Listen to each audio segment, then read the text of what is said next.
Tu crois que la sorcellerie, c'est un mythe, un délire de vieux? Non. Elle est là, silencieuse, invisible, présente dans ton quotidien. Ce que tu vis n'est peut-être pas le fruit du hasard. Tes douleurs, tes émotions, tes échecs, tes pensées peuvent être manipulées, programmées. Dans cette série de directs exceptionnels, le docteur Toumoua, Nswadi Kimbazi, révèle comment les rituels occultes s'allient aux technologies neurocognitives, comment le contrôle mental moderne opère, sans trace, sans bruit, comment des attaques ciblent ton énergie, ton mental, ton esprit, comment démasquer les attaques invisibles, vampirisme, viol astral, sortilège, comment pratiquer des rituels de guérison et ériger des boucliers sacrés pour protéger ton âme et celle de tes proches. Et si l'on t'avait fait croire que tout était fatalité? La tradition Congo te guide pour reprendre pleinement ton pouvoir.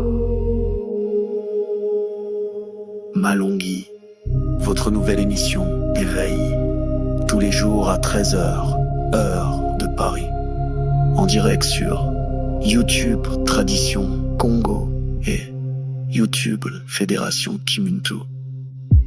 Venez témoigner, échanger, partager vos expériences avec l'équipe Kimuntu. Épisode après épisode, nous dévoilerons les forces cachées qui gouvernent nos vies.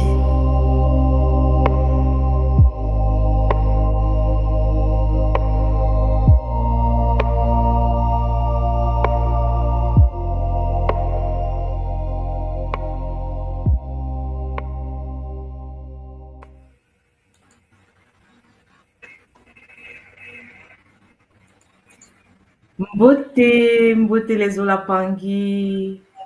Bienvenue à cette nouvelle émission, en fait, à cet épisode aujourd'hui de notre série Malonghi et la deuxième partie que nous avons partagée aujourd'hui de l'émission qui a commencé la semaine dernière sur les miroirs. Bienvenue à Papa Sébastien et à Maman Karen. Beauté à vous. Beauté, maman. Beauté. Beauté. Pangui. Ah oui, nous voilà aujourd'hui de retour. Aujourd'hui, je crois que nous sommes tous prêts. Partager les liens, partager pour soutenir la connexion. Aujourd'hui, ça va déménager comme la semaine dernière, où nous avons été choqués par tout ce que nous avons appris sur les miroirs. Ce que nous utilisons comme déco dans nos maisons, ce sont des portails et voilà, nous nous faisons nous-mêmes astraliser. Donc, franchement, maman, qu'est-ce que vous en pensez? Beauté à tous, beauté à toutes, beauté à toute la communauté Kimuntu. Ce sujet des miroirs, nous permet aujourd'hui effectivement de voir que ces petits objets dans nos maisons sont pas du tout anodins. Et dans l'introduction, nous avons vu le côté, on va dire, iséphétique du miroir, comment les Moloki peuvent l'utiliser.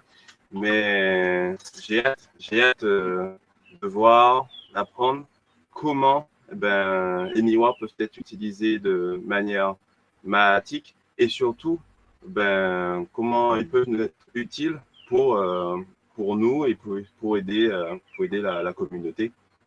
Voilà. Matondo, Papa Sébastien. Beauté, Maman Karen. Beauté, maman. Beauté à toute la communauté. Ah oui, c'est un plaisir de vous avoir tous les deux. Ah ouais, comme ça, c'est magnifique. Matondo, en tout cas, d'être présent avec nous aujourd'hui. Matondo. Hmm. Ah oui, comme Papa Sébastien l'a dit, hein, nous avons hâte de savoir parce que aujourd'hui, on ne peut même plus se défaire des miroirs. On les a partout. Ce qui les rend incontournables aujourd'hui. Donc, il faut savoir comment mieux les utiliser ou bien comment se protéger au vu du danger qui nous entoure au quotidien. Parce que dans les voitures, je ne connais pas, c'est rare, c'est presque impossible de voir une maison sans miroir parce que c'est impensable dans la salle de bain, par exemple. Hein, pour brosser les dents, pour faire tout ce qu'on a à faire. C'est pratiquement presque impossible de penser aujourd'hui une maison sans miroir. Et même si on ne les avait pas dans la maison, on les a dans toutes les rues, dès qu'on sort, dans les magasins, dans les entreprises, partout. Donc, maintenant, comment s'en sortir avec cette situation, en fait, en tenant compte de toutes ces connaissances que nous avons reçues la semaine dernière. Sans plus tarder, nous allons inviter notre Toumoua qui va continuer, en fait, hein, parce que là, c'était juste une introduction. Et aujourd'hui, il va finir l'introduction et commencer et entrer dans le sujet. Mbote à toi, papa. Mbote à vous, Champangui, hein, Mbote à tous les Pangui, partout où vous êtes sur la terre, hein, ça fait plaisir d'être là. Mbote Maman Simo, Mbote Papa Sébastien, hein, Papa Sébastien, Mbote à Hey, toi. Maman Karen, toujours au poste, Matondo à vous, au couple multidimensionnel, Zola à tous les Pangui. Effectivement, Maman Simo, aujourd'hui est une journée très spéciale puisque nous allons poursuivre avec notre partie concernant les miroirs. Et je pense que cela va permettre à beaucoup d'entre nous de prendre conscience des enjeux concernant les mystères des miroirs, parce qu'aujourd'hui, nous en avons partout, mais à l'époque des anciens, les miroirs étaient réservés aux initiés. C'est pour cela que, chers Olampangui, nous devons être conscients que c'est par les miroirs que les anciens Égyptiens pouvaient éclairer les temples. Vous voyez, donc ils canalisaient l'énergie solaire à travers différents miroirs, ils transmettaient information à information, lumière, lumière, lumière, miroir par miroir, pour éclairer les temples. Vous comprenez la perception qu'avaient les anciens déjà du soleil et comment le soleil était canalisé par l'énergie du miroir pour les faire circuler dans les temples anciens. Donc, ça veut tout dire en fait. C'était quelque chose, c'était un élément très important de la tradition. Aujourd'hui, ça a été placé partout parce que, chers Olampangui, notre planète, notre réalité est sous contrôle. Je vous l'ai toujours dit, nous vivons en quarantaine, hein, c'est-à-dire que la Terre est une planète sous contrôle iséfétique, dominée par des forces shintaoriques, et depuis des milliers d'années, l'humain est devenu une nourriture pour des forces dangereuses, des forces astrales, des forces démoniaques, comme on l'appelle aujourd'hui. Vous savez, c'est très important de le souligner. Pourquoi? Parce qu'en effet, on a parfois l'illusion de penser que nous vivons dans une réalité d'amour, nous vivons dans une réalité de paix. Non, le Nza est sous contrôle. Et pour contrôler le Nza, il fallait ouvrir des vortex, il fallait ouvrir les Singini. Et les Singini Champangui a été utilisé avec la technologie des mystères des miroirs que les Iséfétiens utilisent pour avoir accès à nous sans pour autant nous demander la permission. Parce que dès lors que tu as accès au miroir, cela veut dire que tu as ouvert les portes. Mais il faut fermer les portes. Tu peux les fermer, tu vas avoir un miroir, mais non activé. C'est pour cela que nous devons comprendre ça. Vous savez, souvent lorsqu'on est dans le boulot métro dodo, on oublie que dans ce monde, il y a des esprits. On oublie que dans ce monde, il y a des forces supérieures. Pour ceux qui s'intéressent à la religion chrétienne éthiopienne, hein, vous savez, hein, à la Libéla en Afrique, vous allez voir que l'Éthiopie détenait ou détient un livre unique, un texte ancien qui est aujourd'hui un peu vulgarisé dans le monde, mais qui vient de la tradition éthiopienne primordiale, le livre de celui qu'on appelle en effet le livre de Noé. Et c'est comme ça qu'on appelle ça, hein, le livre de Noé. Bon, il est clair que lorsque vous lisez des tels livres comme le livre de Noé et que vous avez une vision éthiopienne des choses, vous allez comprendre que notre monde a toujours eu des forces occultes, des forces supérieures. On a eu des contacts avec des êtres d'autres dimensions. Noé l'explique en détail hein, dans ses textes, même si l'Église chrétienne n'a pas retenu ce livre. Hein, le livre a été banni, mais dans les livres chrétiens, dans les livres des chrétiens d'Éthiopie, oui, on a encore le texte, le livre de Noé, que l'Occident n'a pas voulu intégrer parce que les Shintaori avaient déjà le contrôle du système.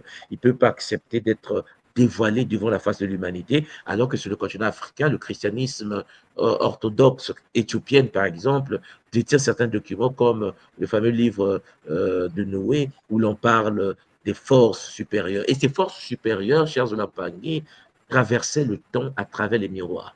C'est-à-dire qu'ils ont la possibilité d'aller chez toi, dans ta maison, dans ta chambre, dans ta vie, dans ton salon, dans la vie de ta famille, tout simplement à travers les miroirs. Pourquoi? Parce que tu l'as autorisé.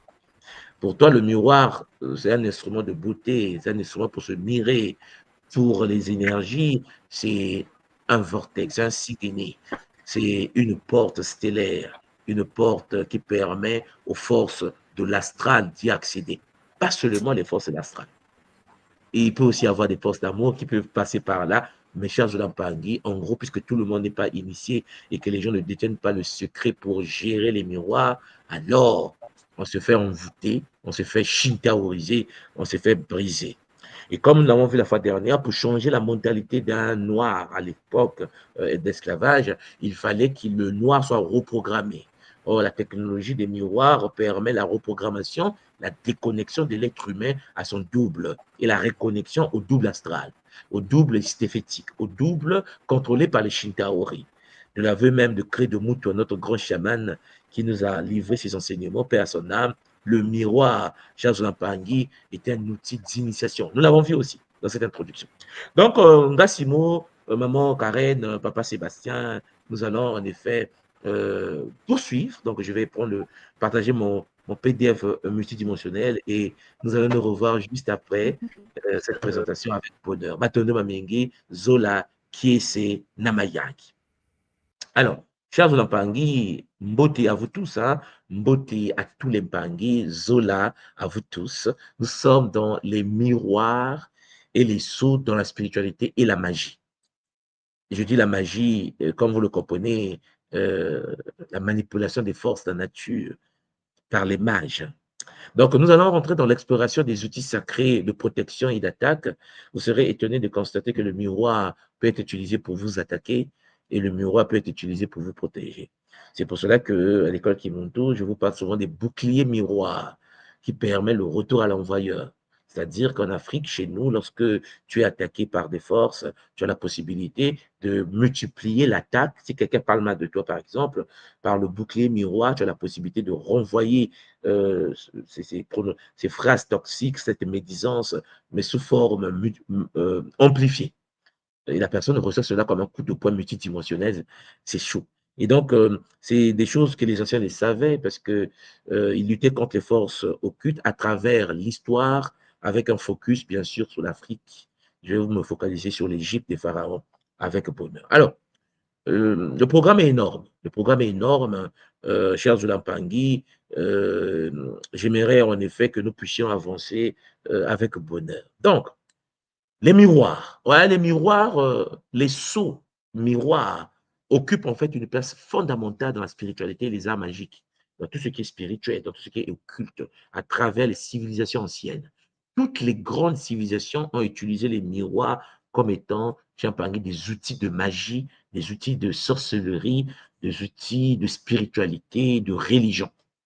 Et donc, bien plus que les simples objets du quotidien qu'on utilise pour se mirer, on utilise, tiens, Pangui, lorsque tu conduis ta voiture pour reculer, pour changer de route, on te dit de regarder, tiens, Pangui, les miroirs, en effet, on te dit de regarder les angles morts. Le nom est clair, hein, les angles morts. Vous voyez que dans la conduite, lorsque tu conduis, il faut regarder les angles morts. Donc, le miroir te permet de rentrer dans quelque chose que tu ne peux pas. C'est le langage est là, chers Olampangui. Il représente des outils sacrés aux fonctions multiples. Premièrement, la protection contre les forces occultes et négatives. Les miroirs jouent ce rôle. Le miroir que tu as à la maison peut être utilisé contre les forces occultes. le renvoi des mauvais sorts à leur émetteur. Oui, chers Olampangi, lorsqu'on fait le Kimuntu, on n'est pas un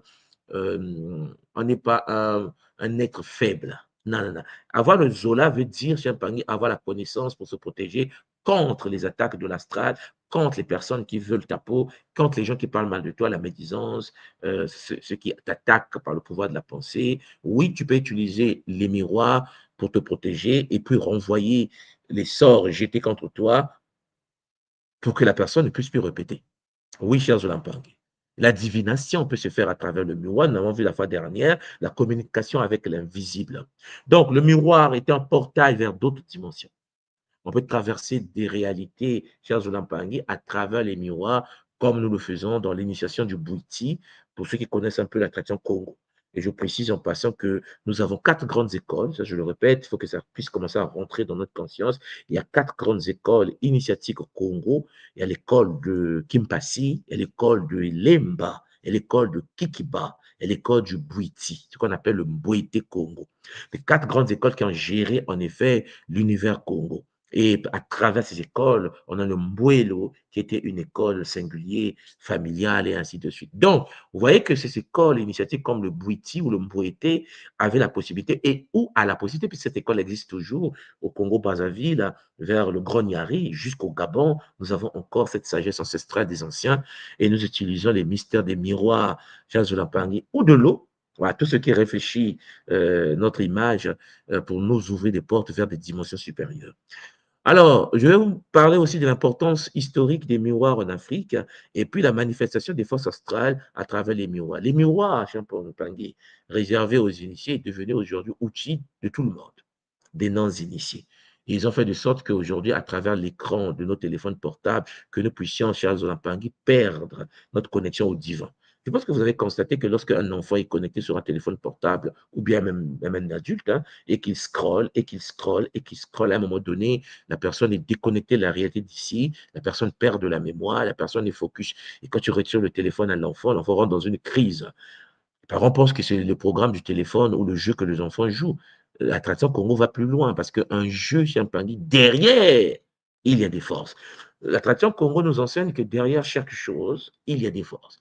Et donc, il faut tout simplement ouvrir les portes pour que l'enfant se fasse posséder par des entités de l'astral. Tu vas constater que ton enfant a des pertes de mémoire, ton enfant manque de concentration, ton enfant, dès que tu l'arraches, cette tablette, l'enfant rentre dans une crise, mais tu dis, mais c'est pas possible. C'est un dessin animé qui regarde, mais qu'est-ce qui se passe? Ce qui se passe, c'est que tu as oublié qu'il est devant une porte, un portail qui permet en effet le passage des entités d'une dimension à une autre. Donc, le miroir pour nous est bien plus qu'une surface réfléchissante. C'est-à-dire qu'il est perçu comme un amplificateur de conscience, que ce soit dans le cas matique ou dans le cas iséphétique. Donc, il faut retenir, vous devez le souligner, écrivez quelque part, le miroir, c'est bien plus qu'un reflet. Voilà pourquoi le miroir pour nous est perçu comme un amplificateur de conscience, un portail vers l'invisible et un instrument de manifestation des forces astrales. C'est pour ça que nous, dans la tradition Congo, au cœur de l'Afrique, au Gabon, au Congo, Katiopa, le Grand Bassin, en Angola, à Luanda, à Mbanza Congo, à Kinshasa, au Bas-Congo, en effet, nous plaçons des miroirs ou des miroirs fractales devant les entrées de nos fenêtres, devant les entrées de nos portes, après avoir fait bien sûr un rituel Congo pour permettre une activation du bouclier de protection contre les forces invisibles des énergies de Moulouki, hein, ça peut être les Mekuyou, ce sont des entités, chers Olampangi, des morts, les esprits des morts, parce qu'en effet, des morts pour nous ne sont pas morts, il y a des morts qui n'ont pas traversé, il y a des morts qui sont ici dans notre réalité et gérés par l'un des grands initiés que nous appelons aujourd'hui un Baron Samedi dans le vaudou, qui en effet permet la gestion de l'univers de l'invisible, ou bien Papa Legba, qui permet l'ouverture des portes à travers la connexion que Legba, qui est considéré aujourd'hui comme étant l'un des principes supérieurs dans le vaudou Congo, mais que nous considérons comme étant Ngaloufwa, le grand maître suprême de la tradition Congo primordiale. Donc, dans toutes les traditions, chers Olampangi, spirituelles de notre réalité, le miroir transcende sa fonction première de reflet physique pour devenir un outil de connexion avec les dimensions invisibles et une extension de notre conscience. Donc, mère, terre, ce n'est pas qu'un objet que tu as devant toi. Tu as devant toi un outil mystique, un outil ésotérique. Alors, je vous ai parlé la fois dernière d'une science qu'on appelle la catoptromancie. J'espère de tout mon cœur que vous avez pris le temps d'aller vérifier cette branche mystique qui existe aujourd'hui, que ce soit en Asie, que ce soit en Europe, que ce soit dans les Amériques, que ce soit en Afrique. La catoptromancie est une science, est une technologie mystique. C'est l'art de la divination par le miroir. Beaucoup m'ont écrit après l'introduction la semaine dernière pour me dire tout le monde soit, je n'ai jamais entendu parler de cette science qu'on appelle la captromancie. Parce que la captromancie, cher Zulampangui, est documentée. Il y a des livres, il y a des documentaires, il y a beaucoup de choses. Mais certains ne sont pas informés. Je ne suis pas informé parce que tu utilises le miroir. Mais pourquoi veux-tu qu'on t'informe si le but du miroir est de pouvoir inconsciemment pratiquer l'art de la divination sans se rendre compte? Voilà pourquoi des sciences, on va te parler de la médiumnité, on va te parler de la clairvoyance, de la clairaudience, on va parler de l'activation des sens, mais on ne va jamais te parler de la captromancie. Parce que t'en parler, c'est te pousser à te poser des questions, à t'éveiller et à dire, mais qu'est-ce qui se passe? Voilà, c'est une pratique ancestrale, c'est multimillénaire, permettant d'accéder aux visions du passé, la capacité de voyager dans le temps, de pouvoir accéder à la vision transgénérationnelle, accéder aux mémoires des ancêtres, et puis la vision du présent également et du futur. Ce qui veut dire que pour modifier la connexion, la perception mentale d'un peuple ou d'une personne, ben les Occidentaux, par exemple, initiés, ont utilisé la captromancie pour lobotomiser l'Africain. Parce que je pense que vous l'avez constaté que l'Africain, lorsqu'il est dans son pays, lorsqu'il est au Congo, lorsqu'il est au Sénégal, lorsqu'il est au Mali, lorsqu'il est au Burkina, lorsqu'il est ainsi de suite dans les pays africains, il va avoir tendance à détester son frère qui est à côté de lui, à lutter contre celui qui est juste à côté de lui, et il aura tendance à plus donner de l'importance à ce qui n'est pas de lui, donc à l'occidental. Lorsqu'un occidental en France dort dans les caniveaux et que cet occidental qui est dans la dèche, qui est dans la misère, qui est dans le SMIC et qui quitte la France et qui arrive au Gabon, qui arrive à Brazzaville, qui arrive à Kinshasa, et que ce monsieur occidental qui dormait dans les caniveaux à Paris se retrouve dans les pays africains et que cet occidental se met à draguer les plus belles femmes de nos pays, 99% des filles succombent à la tentation parce qu'en effet, dans l'imaginaire, c'est ça l'idée, hein, dans l'imaginaire collectif, il est supérieur, il est beau gosse, il est forcément riche. Parce qu'en effet, on a été lobotomisé. Alors, tu vas expliquer à un frère ou à une sœur que c'est un mythe qui a été créé pour que nous soyons contrôlés, nous soyons sous contrôle. Vous allez constater quelque chose, il y aura braquage, il y aura une position de défense. La personne va résister à ce que tu dis malgré tes preuves. Pour dire qu'en Occident, tous les Occidentaux ne sont pas riches, tous les Occidentaux ne sont pas futés, tous les Occidentaux ne sont pas intelligents. C'est un peu comme les nôtres. C'est la même chose en Afrique. En Afrique, tous les Africains ne sont pas futés, tous les Africains ne sont pas intelligents, tous les Africains ne sont pas... Vous comprenez? En Asie, c'est pareil, sauf que l'Africain va te dire non, l'Occidental est bon, il est bon. Non, il est bon, tu vois, il a créé ceci, il a fait ceci. Parce qu'en effet, il a été déconnecté de la réalité pensante, la réalité consciente, cher Zolampaki. Le miroir, le regard de l'autre par le miroir a détruit l'humain. Parce que vous venez au Japon et que vous venez en Asie, vous allez constater qu'en Asie, ils ont un problème. Le problème asiatique aujourd'hui, que ce soit au Japon, que ce soit en Chine, dans ces grandes civilisations, le problème, c'est que l'humain chinois, l'humain japonais, l'humain asiatique veut devenir aussi occidental. J'étais choqué la première fois que je suis arrivé à Tokyo de constater que l'image a été programmée aussi au Japon. Les filles japonaises veulent avoir les yeux, donc ils pratiquent Champangui en Corée du Sud.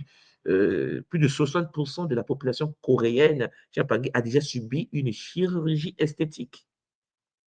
C'est-à-dire que le miroir que vous voyez là a poussé l'être humain à regarder son visage et dire « je veux avoir la tête d'un occidental ».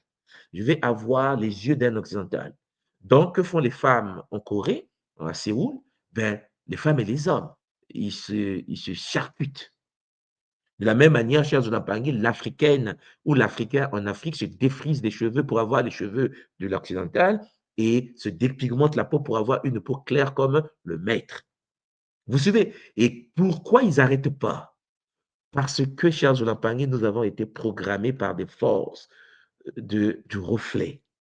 Donc, le reflet, ton reflet ne te plaît plus. Le double énergétique ne te plaît pas. Parce que il y a eu un mantra, il y a eu un travail mystique, il y a eu de la magie, de la sorcellerie qui a été pratiquée pendant l'esclavage pour qu'on incite l'être humain qui était, Charles Lampangui, formé de neuromélanine, de s'auto-saboter lui-même. Lorsqu'il se regarde, il veut avoir physiquement les traits d'un occidental. Il doit donc se dépigmenter la peau pour avoir le trait d'un occidental. Être français, c'est pas bon. Alors que être français, cher Zolampangui, c'est la neuromélanie qui lui permet de se connecter à l'univers invisible. C'est la neuromélanie qui lui permet de parler aux plantes, aux pierres, aux animaux. C'est la neuromélanie qui lui permet de se connecter aux structures planétaires célestes. Mais non, non, non, non. Il doit se dépigmenter. Et comment faire pour qu'il se dépigmente? Il doit se trouver moche. Il doit se dire, je ne suis pas jolie. Et comment on fait pour que tu ne sois pas jolie? Tu dois te mirer. Tu dois rentrer en connexion avec les forces qui vont te dire qu'il faut être complexé. Et donc, il devient quelqu'un qui n'est pas net. Et donc, il va se dépigmenter. Et c'est la même chose en Asie. Moi, je pensais que le phénomène du miroir n'était propre qu'à l'Afrique. On a fait la même chose. C'est-à-dire que la beauté ultime, la femme équilibrée, la femme intéressante, c'est l'occidental. C'est la leucoderme. Voilà. Là, au moins, c'est biologique. C'est la leucoderme. Donc, vous comprenez que les autres femmes du monde veulent être comme le leucoderme. Quelle que soit leur manière de fonctionner, ils vont chercher à défriser leurs cheveux. Ils ont des cheveux crépus, mais ils vont chercher à avoir des cheveux lisses. Et pourtant, nous n'avons pas de cheveux lisses naturellement. Mais vous allez voir, vous arrivez en Afrique, même quand ils ont des perruques, ils pouvaient mettre des perruques afro. Non. Le miroir a fait son effet. Donc, cher Zolampangui, c'est chaud pour nous. Parce que, étymologiquement, la catoptromancie, cher Zolampangui, vient de cataptron ou cataptron du grec miroir et montéa du grec aussi divination. Donc, en gros, art divinatoire pratiqué depuis l'Antiquité. Hein.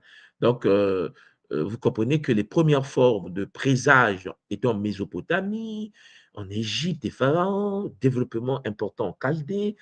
On nous a vaincus par l'image. On a perdu nos facultés spirituelles à travers l'image. Et l'image a toujours été utilisée pour atteindre l'être humain. Parce que nous sommes que des hologrammes. Je vous ai déjà dit à travers les cours de Kimuntu que nous avons été programmés dans une réalité holographique que la tradition Congo de l'école Kimuntu appelle le Nza. Et au sein du Nza, le monde a été projeté. Et une fois dans le Nza Champangui, c'est une image. Vous savez que nous sommes originaires du Nzi et nous sommes projetés dans le Nza. Pour ceux qui sont à l'école Kimuntu, vous comprenez donc que nous sommes que des images. Donc, pour détruire l'image, il faut utiliser le reflet de cette image. Nous, on utilise l'image pour faire du mal à l'image, puisque nous sommes que des images projetées au sein du Nza. Voilà. Donc, il y a la catoptromancie qui s'intéresse au miroir. Et c'est pour ça que je vous ai dit qu'il y a une parenté entre la catoptromancie et l'hydromancie. Alors, l'hydromancie, c'est en relation en Afrique, que ce soit en Égypte ou au Soudan. Voilà pourquoi les cultes africains se passent au bord des rivières. Pour ceux qui sont africains, vous voyez de quoi je parle. Lorsque vous arrivez dans le pays Douala, vous allez voir que les Congos du Cameroun, ceux qui sont restés de la lignée sacrée font des rituels dans la rivière, au bord des lots, au bord du fleuve, et partout, hein, que ce soit Champangui, au Soudan, en Égypte, ne parlons pas, les prêtres égyptiens, les Kérichéchétas se plaçaient devant le Nil, hein, le Nil, en Éthiopie, devant le Nil bleu, en Afrique, au Congo, devant le Nzadi, hein, le fameux fleuve Congo, qui fait que Brazzaville et Kinshasa sont les deux capitales les plus rapprochées, mais les rituels Nza, jusqu'à aujourd'hui, se pratiquent au bord du fleuve qu'on appelle le Nzadi. Oui, chers Zolampangui, l'hydromancie est une réalité sur le territoire africain, pas que. Parce que quand vous arrivez au Canada, les Amérindiens pratiquent l'hydromancie. En Chine, peut-être que vous avez déjà entendu parler du rituel de la mare du café. À travers le liquide du café, l'initié asiatique est capable de pouvoir rentrer en relation avec des forces invisibles. Oui, chers Zolampangui, le café, on a en contact avec un verre de thé, un verre de café, l'initié, Champangui, est capable de pouvoir communiquer avec les Bakoulous au niveau asiatique. Donc, vous comprenez que la pratique utilisait diverses surfaces réfléchissantes. Les miroirs en métal poli étaient utilisés. Les miroirs en cuivre, comme en Égypte, je vous ai montré les images la fois dernière, en bronze, les miroirs en fer, les miroirs en argent, les miroirs en or. Oui, il suffit que la surface soit réfléchissante et la surface d'eau calme, comme par exemple, attention, Congo, avec les jarres, hein, les jarres que nous utilisons en Afrique, où on met de l'eau et l'eau doit être noire, d'où l'obscurité, l'eau du Nil, l'eau Champangui du Noun, qui doit être noir pour permettre à l'être humain d'accéder au bi. Et l'objectif était donc de faire émerger des visions, les visions révélatrices permettant d'obtenir des réponses aux questions existentielles, puisque ce sont des portes entre notre réalité et l'univers de force de l'invisible. La question que vous devez vous poser, quelle réalité? Quel univers invisible? Oui, chers Zolampangui, c'est chaud. C'est très chaud parce qu'en effet, on se connecte parfois à des entités qui dépassent l'entendement des humains. Donc, les premières formes de présage Champangui utilisant le miroir comme outil de divination sont apparues dans les civilisations antiques, la Mésopotamie et la Chaldée. Hein, cette partie mésopotamienne de notre planète a beaucoup utilisé les miroirs. Et lorsque vous rentrez jusqu'à aujourd'hui dans la civilisation, ce qui est resté de la Mésopotamie, que ce soit dans le monde babylonien, donc irakien, toute cette zone, que ce soit le monde arabe aujourd'hui, vous allez constater que le culte de la beauté ou bien le miroir occupe une place très importante. Voilà, c'est le berceau de nombreuses pratiques divinatoires. Vous savez que la Mésopotamie est le berceau des premiers arts divinatoires par reflet. Et puisque les Mésopotamiens ont beaucoup travaillé sur tout ce qui est astrologie, il fallait capter la structure de l'univers, mais dans les miroirs. On pouvait voyager à travers l'espace par les projections astrales, en passant par les miroirs. Donc, l'utilisation des miroirs en métal poli, par exemple, le cuivre, le bronze, le fer, a beaucoup été utilisé dans cette zone de notre réalité. Donc, d'où le lien avec l'astrologie et l'observation du ciel, puisque les Mésopotamiens étaient très forts, très, très forts dans le domaine de l'astrologie. OK? Bon, il y a les Chaldéens aussi. Bon, eux, c'est la relation avec l'hydromancie, la divination par le reflet sur l'eau. Les Chaldéens pratiquaient l'observation du reflet de la lune et des astres sur l'eau calme. Alors, vous allez voir que la zone, comme la zone de Cana, ce qu'on appelle la Palestine actuelle, je précise en passant que toute cette zone était contrôlée par les Égyptiens anciens, c'est-à-dire c'était une zone habitée par les Cananéens. Et pour ceux qui ne le savent pas, les Cananéens sont comme les Congolais. Je dis ça parce que je suis Congolais d'origine, là, mais vous comprenez que les Cananéens sont de même couleur que les Congolais. Vous me comprenez? Ce qui veut dire que lorsqu'on vous parle des Cananéens, souvent, on a l'illusion de. En fait, on est victime de l'esclavage mental. Le miroir a fait son travail. L'humain oublie que lorsqu'on parle des Cananéens dans les textes, que ce soit les textes anciens, la Bible, le Coran, le Bhagavad Gita, en fait, tous les textes qui parlent des Cananéens, chers Zolampangui, ce sont des Kamites. Ce sont des mélanodermes, hein? Comprenez-moi bien. C'est-à-dire que dans cette zone-là, au niveau du Moyen-Orient, à l'époque des anciens, vivaient des communautés mélanodermes très puissantes. Et donc, chers Zolampangui, les divinités utilisées dans l'hydromancie ou dans la captotromancie, chers Zolampangui, ont été récupérées et insérées dans certaines religions dont je ne dis pas le nom, mais ça vient d'un certain, bon, vous avez compris, révélé. Donc, à partir de là, ces religions révélées ou dites révélées, chers Zolampangui, sont des religions en relation avec l'univers du miroir. Et c'est pour cela que vous allez constater que le reflet de la lune a une importance capitale, par exemple, dans l'islam. Et je ne sais pas si vous avez déjà fait attention, au-dessus des mosquées, partout sur la terre, il y a le croissant de lune.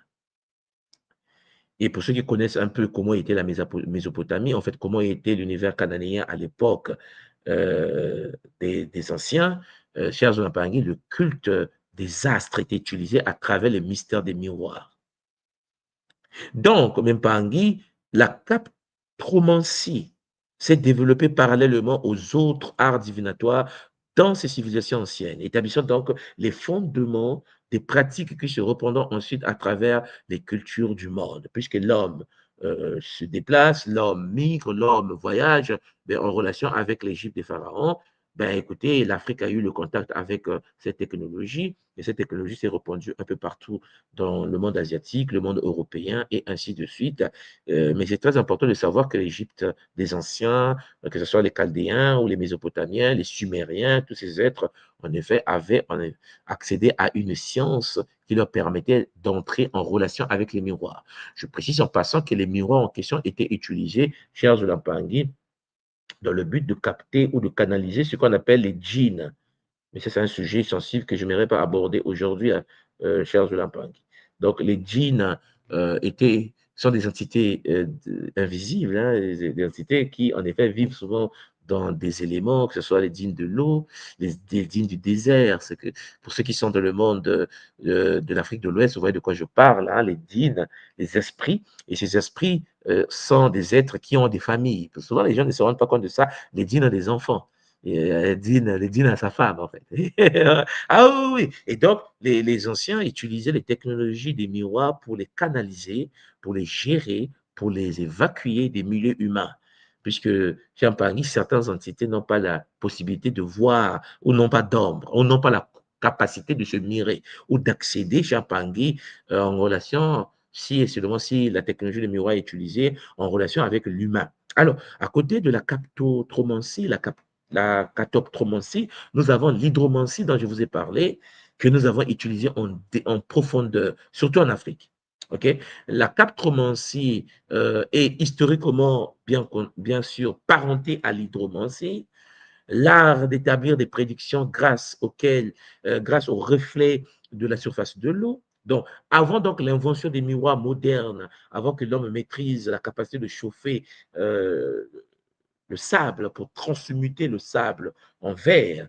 Cette connaissance nous a été transmise, bien sûr, par des êtres démoniaques. Je précise que dans les livres d'Enoch, où on parle des forces de l'astral qui ont contrôlé le monde, Enoch a écrit que nous avons un problème, en effet, puisque l'invisible dont il parle, c'est ce que Credo-Mutwa, notre grand chaman, appelle les Shintaori, des êtres très complexes qui nous ont transmis le savoir du miroir. Parce qu'à l'époque, on n'utilisait pas le miroir avant que ces êtres nous transportent dans des réalités pour être en connexion avec eux. Et donc, avant donc l'invention des miroirs, les humains utilisaient diverses surfaces. Ils utilisaient l'eau pour observer les reflets. Et tout à l'heure, je vous ai parlé de Noé, je voulais vous parler d'Enoch. Et l'ancêtre Enoch, pour ceux qui doivent comprendre les enjeux, était un mélanoderme, hein, c'était un Africain. Je ne voulais pas dire un Congo, vous allez me comprendre, mais c'était un ancien de Katiopa. Et n'oubliez pas que les visions d'Enoch sont passées en Éthiopie. En fait, en gros, Enoch était un Éthiopien. Vous savez ce que je veux dire? Bon, maintenant, le problème qui se pose, c'est que lorsque les textes sont arrivés en Occident, ben, ils l'ont brûlé. Ils n'ont pas voulu de ça. Ils l'ont caché dans certaines loges. Mais en Afrique, les textes d'Enoch sont à disposition des initiés de la tradition. Ce sont en Éthiopie, au Soudan, en Afrique du Sud, au Mozambique, au Botswana. Les initiés ont accès au mystère sacré des livres d'Enoch, puisque Enoch est considéré comme étant, bien sûr, un kamite. Alors, j'aimerais vous montrer quelque chose rapidement, et puis on va continuer. Je vous partage l'écran. Il y a une Américaine aux États-Unis qui pratique ce qu'on appelle la divination. Hein. Elle a une faculté de pouvoir parler aux esprits. Et donc, aujourd'hui, on parle souvent des esprits de la nature. J'aimerais vous montrer ça rapidement parce que souvent, nous ne faisons pas attention, nous ne faisons pas attention à cette réalité. Voilà. Donc, j'ai trouvé. Très bien. Vous avez ici, elle s'appelle exactement Elisabeth Clark Prophète. C'était un locodère, une sœur magnifique. Elle pratique de la médiumnité. Elle a écrit ce livre que vous voyez devant vous. Et bon, pour manque de mots, puisqu'elle ne parle pas nos langues africaines, donc elle a appelé le livre Afra. C'est comme ça qu'elle appelle le guide, le l'être suprême. Elle appelle Afra, ce être-là, frère de lumière, enseignant spirituel d'un maître ascensionné. Et Elisabeth Clark, prophète, explique qu'en effet, Afra, en fait, elle est rentrée en contact avec Afra, qui est considéré comme étant le premier maître ascensionné de notre réalité. Maître ascensionné veut dire quoi? Veut dire que c'est le premier qui a vécu ce qu'on appelle le Kunaka. Le Kunaka. Alors, je précise en passant, alors je vais agrandir un peu ici pour qu'on lise un peu ce résumé. Je précise en passant, cher Zolampangi, que c'est complexe. Parce que il faut que vous compreniez bien ce que je suis en train de vous dire. C'est-à-dire qu'à l'époque des anciens, la spiritualité, le monde des religions n'était pas ce que vous connaissez aujourd'hui, ce que nous connaissons aujourd'hui. Les maîtres ascensionnés, c'est-à-dire que les êtres qui ont vécu l'ascension, le Kunaka, protecteur séculaire du continent africain et parrain de la race noire. C'est comme ça qu'elle, elle présente, c'est qu'elle, elle appelle Afra. Vous comprenez? Bon, ce qu'elle appelle Afra Charles Lampangi, c'est vulgarisé. Hein. Aux États-Unis, il y a des temples, il y a des centres au nom de Afra, ceux qui ne le savent pas. Et Afra, l'image qu'elle a faite d'Afra, c'est celle-là. D'après elle, lorsque Afra apparaît dans son existence, c'est la tête d'Afra. Sauf que Charles Lampangi, elle dit que Afra en question apporte un message d'unité, de fraternité à tous les frères de la planète. Et ce frère de lumière, bien aimé, c'est comme ça qu'elle appelle Afra, s'est engagé à résoudre le problème généré par les conflits entre les peuples. Afra est celui qui dit, bon, arrêtez les guerres blancs, noirs, jaunes, rouges, je ne sais pas si vous comprenez. Les guerres régionales, les guerres entre tribus, la dissension reliée à la religion, conflit entre Arabes et Juifs. Alors, expliquez-moi quelque chose. Lorsque Elisabeth Clark, prophète, explique aux Américains, puisque là, elle parle aux Américains, et qu'elle dit aux Américains qu'en effet, il y a une conscience qu'on appelle Afra, qui, en effet, veut la paix entre Arabes et les Juifs, entre les Blancs et les Noirs, entre les chrétiens et les musulmans, vous comprenez que c'est plus compliqué que ce que vous pouvez imaginer. Le livre est vendu, hein? Le livre est connu. Et pour ceux qui ne la connaissaient pas, Elisabeth Clark, prophète, est également connue. Je vais vous montrer un peu sa tête. Hein. C'est cette maman que vous voyez ici. Voilà. C'est elle, Elisabeth Clark, prophète. Et elle apporte, elle dit que Afra. Alors, sauf que Elisabeth, qui en effet parle de Afra, Charles Lampangi, comme étant, elle est médium, hein, c'est-à-dire que d'après ce qu'elle enseigne à l'humanité, c'est qu'elle a capté Afra dans la médiumnité. Et Afra est le guide de la flamme violette. Hein, vous vous souvenez, hein? Et ça crée les dégâts en Occident. Ah oui, oui, ça crée des dégâts. Et par effet miroir, comme d'habitude, lorsque un Africain se connecte à l'humain, aux humains, et qu'il apporte un message, que ce soit l'humain visible, l'Africain visible ou l'Africain spirituel, donc du Mpemba, automatiquement, le frère ou la sœur occidentale va utiliser l'effet miroir. C'est-à-dire que l'Africain, une fois venu à l'existence et qui veut parler à l'humain, il s'en fout de la couleur de peau. On a tous été comme ça, en fait. Mais l'autre va dire non, non, non, non. On va en effet créer un égrégore qui n'est pas ce qu'il appelle Afra, parce que je précise tout simplement que ce qu'elle appelle Afra, c'est que les Éthiopiens appellent Enoch. C'est-à-dire qu'en effet, lorsque vous lisez les livres d'Enoch, vous comprenez ce que le prophète est en train de dire, la femme Clark, prophète est en train de dire. C'est exactement les messages qu'Enoch a laissés en Éthiopie.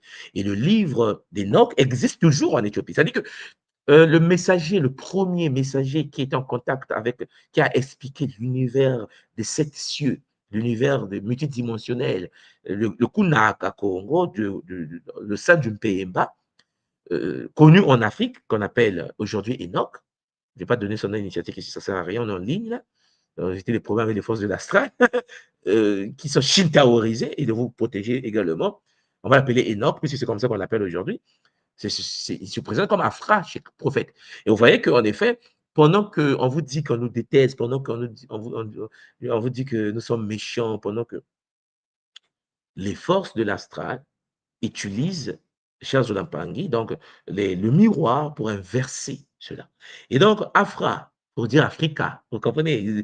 Parce qu'il manque voilà. Et les autres l'appellent Enoch dans, ce soit dans les livres sacrés aujourd'hui, en Éthiopie des anciens. Mais il a un nom Congo. On le connaît depuis l'histoire. On l'attend. Nous, on l'appelle Nkwatulendo, mais il a un nom. Et cet être-là, Charles Lampangi, a toujours existé. Tout le continent, pour ceux qui sont initiés africaine, vous voyez, pour ceux qui sont Congo surtout, vous voyez de quoi je parle. Kimbangu a annoncé son avenue. Et eux, les Occidentaux, prophète Clara, Elisabeth, expliquent que non, non, non, je l'ai rencontré. J'ai rencontré le premier. Celui qui est le premier qui a vécu l'ascension. Et donc, il a mis cette image. Et en Occident, en Afrique, en Amérique, beaucoup des Européens, Américains, analysent, méditent, adorent, prient Afra. Vous me suivez là? Et il y a un groupe des Européens, des Occidentaux qui ont dit non. Non, on ne peut pas accepter ça. C'est un noir. Mais oui, il a toujours été noir, il est africain, il est éthiopien, il est soudanais. On fait comment?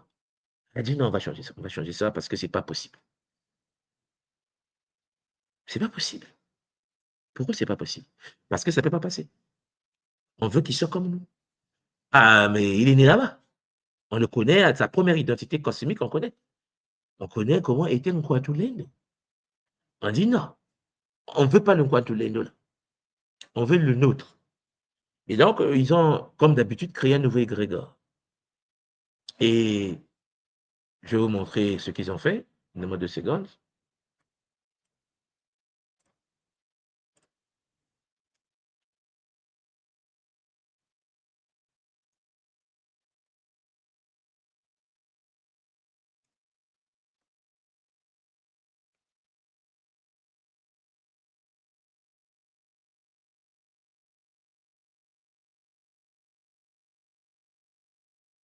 Donc, j'ai trouvé. Je vais vous partager l'écran. Donc, ce qu'ils ont fait, c'est quoi? C'est qu'ils ont créé une nouvelle histoire. Non, ils sont bons. Vous savez, des moments, tu es choqué. Hein? Tu es choqué de voir comment l'être humain peut être compliqué. Donc, ils ont créé une nouvelle histoire.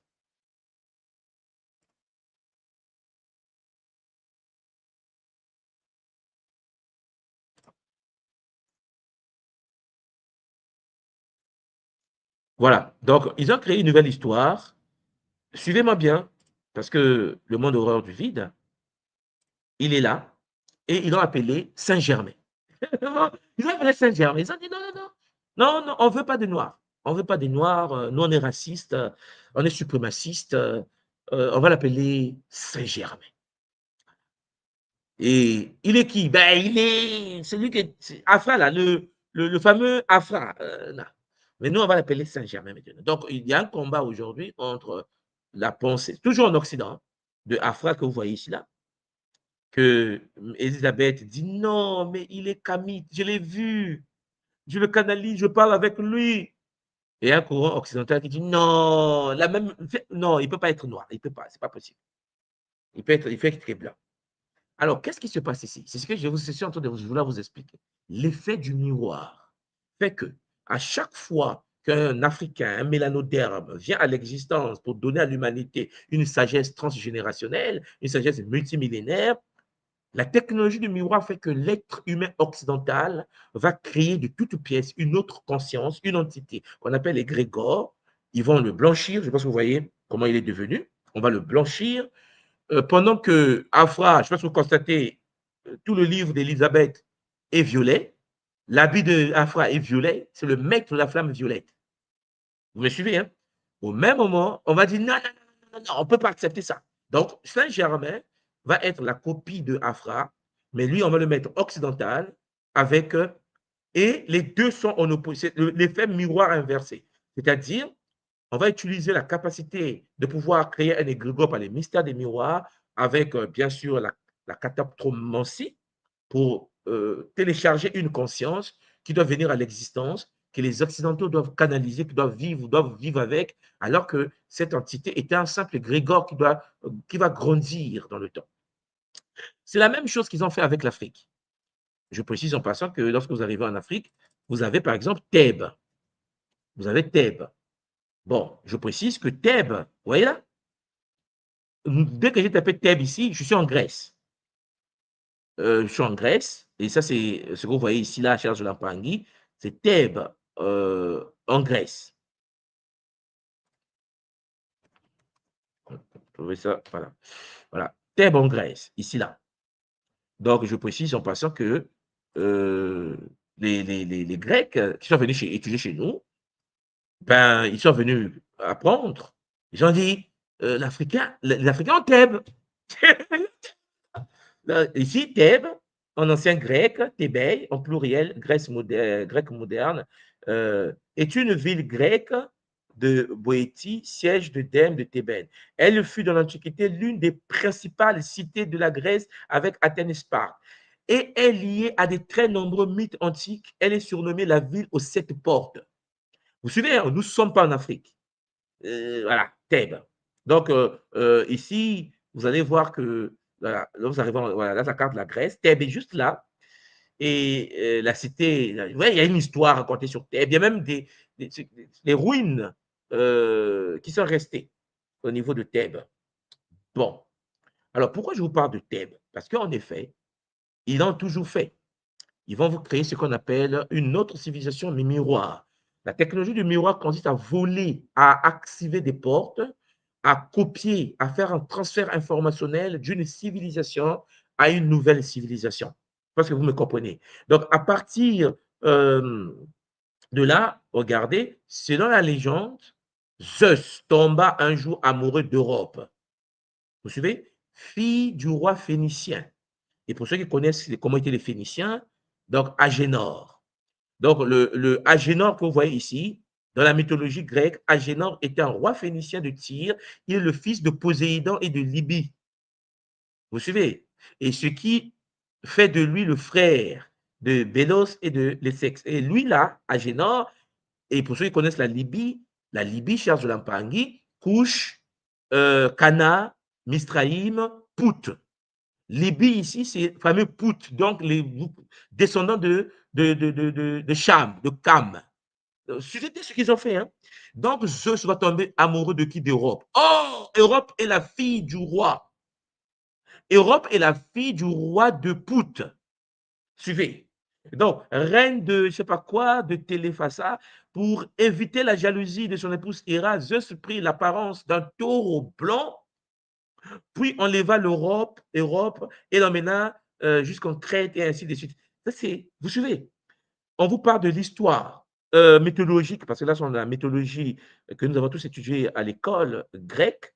Après un lent et vain périple qui l'avait conduit à Rhodes et à Thrace, l'un des fils de Cadmos, et le fils de Cadmos, même de l'aveu même des Grecs eux-mêmes, Cadmus, est l'un des fils d'Agénor, roi de Tyr, en Phénicie. Vous me suivez? Et dans la représentation des Cadmos en Grèce, c'est un camite. Vous voyez le pot qui est juste au-dessus de vous. C'était un mélanoderme, parce que les Phéniciens anciens étaient des mélanodermes. Vous me suivez? Et regardez, Cadmos décida alors de sacrifier à Athéna. Et qui est Athéna? Ben, Athéna, chers Zolampangui, est une déesse grecque antique et des principales divinités des panthéons grecs, ses pouvoirs très étendus concernant principalement la protection des cités, de la vie civique, la guerre, l'artisanat et les techniques, ainsi de suite.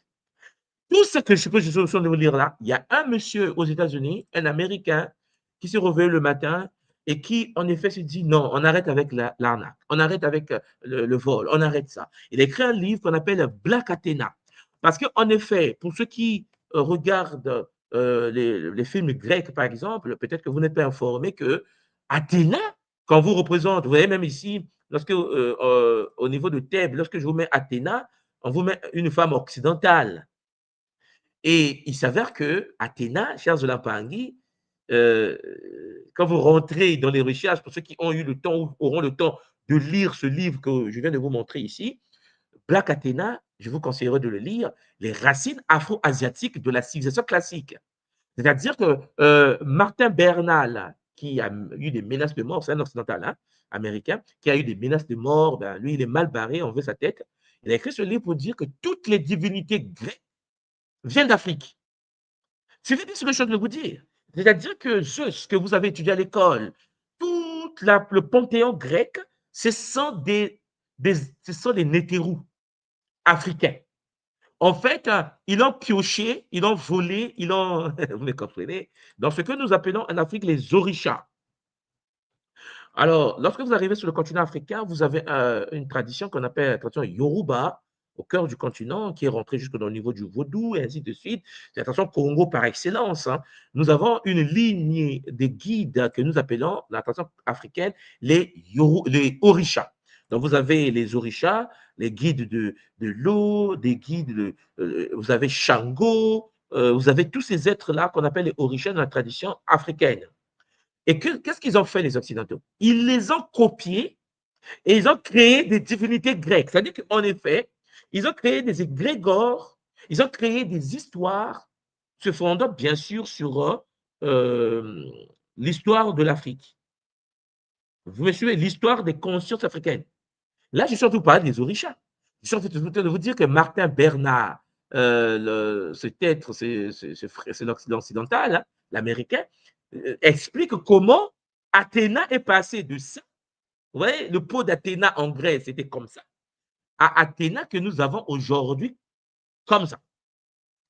Donc, je vous parlais de Thèbes, c'est cette cité Thèbes. Vous voyez là, c'est écrit Thèbes en Grèce. Sauf que Thèbes en question, c'est du plagiat. Ils ont plagié toute une ville. Ils l'ont mis chez eux. Ils ont permis, à travers le mystère de miroir, la naissance d'une divinité grecque, chers Zulampangi, que nous appelons aujourd'hui Thoth. Vous me suivez? Et que les gens aujourd'hui dans l'initiation occidentale appellent Hermès Trismégiste, le trois façades, qui lui n'a jamais existé. Vous suivez-moi bien, hein? Par effet miroir, par l'ouverture des portes de miroir, puisque le miroir a la capacité de pouvoir copier l'image. Donc, ils ont copié, chers Zulampangi, les principes même de Thèbes. Alors, regardez, je vais mettre Thèbes en Égypte. Alors, Thèbes existe exactement en Égypte. Et alors, Thèbes était l'ancienne capitale de l'Égypte durant le Moyen et le Nouvel Empire. La capitale de l'Égypte des pharaons. Vous me suivez là? C'est-à-dire que la capitale de l'Égypte des pharaons a été plagiée, copiée.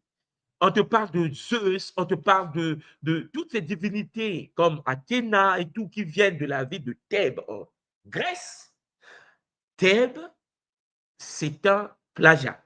Mais un plagiat par le pouvoir des mystères des miroirs. Je pense que vous me cernez. C'est-à-dire, aujourd'hui, on appelle Luxor. Quand vous arrivez en Égypte, pour ceux qui font le tourisme, là, vous avez Luxor. La ville était célèbre pour ses temples, le temple de Karnak, le temple de Luxor. Le temple de Karnak, c'est le temple d'Osiris, de Maou.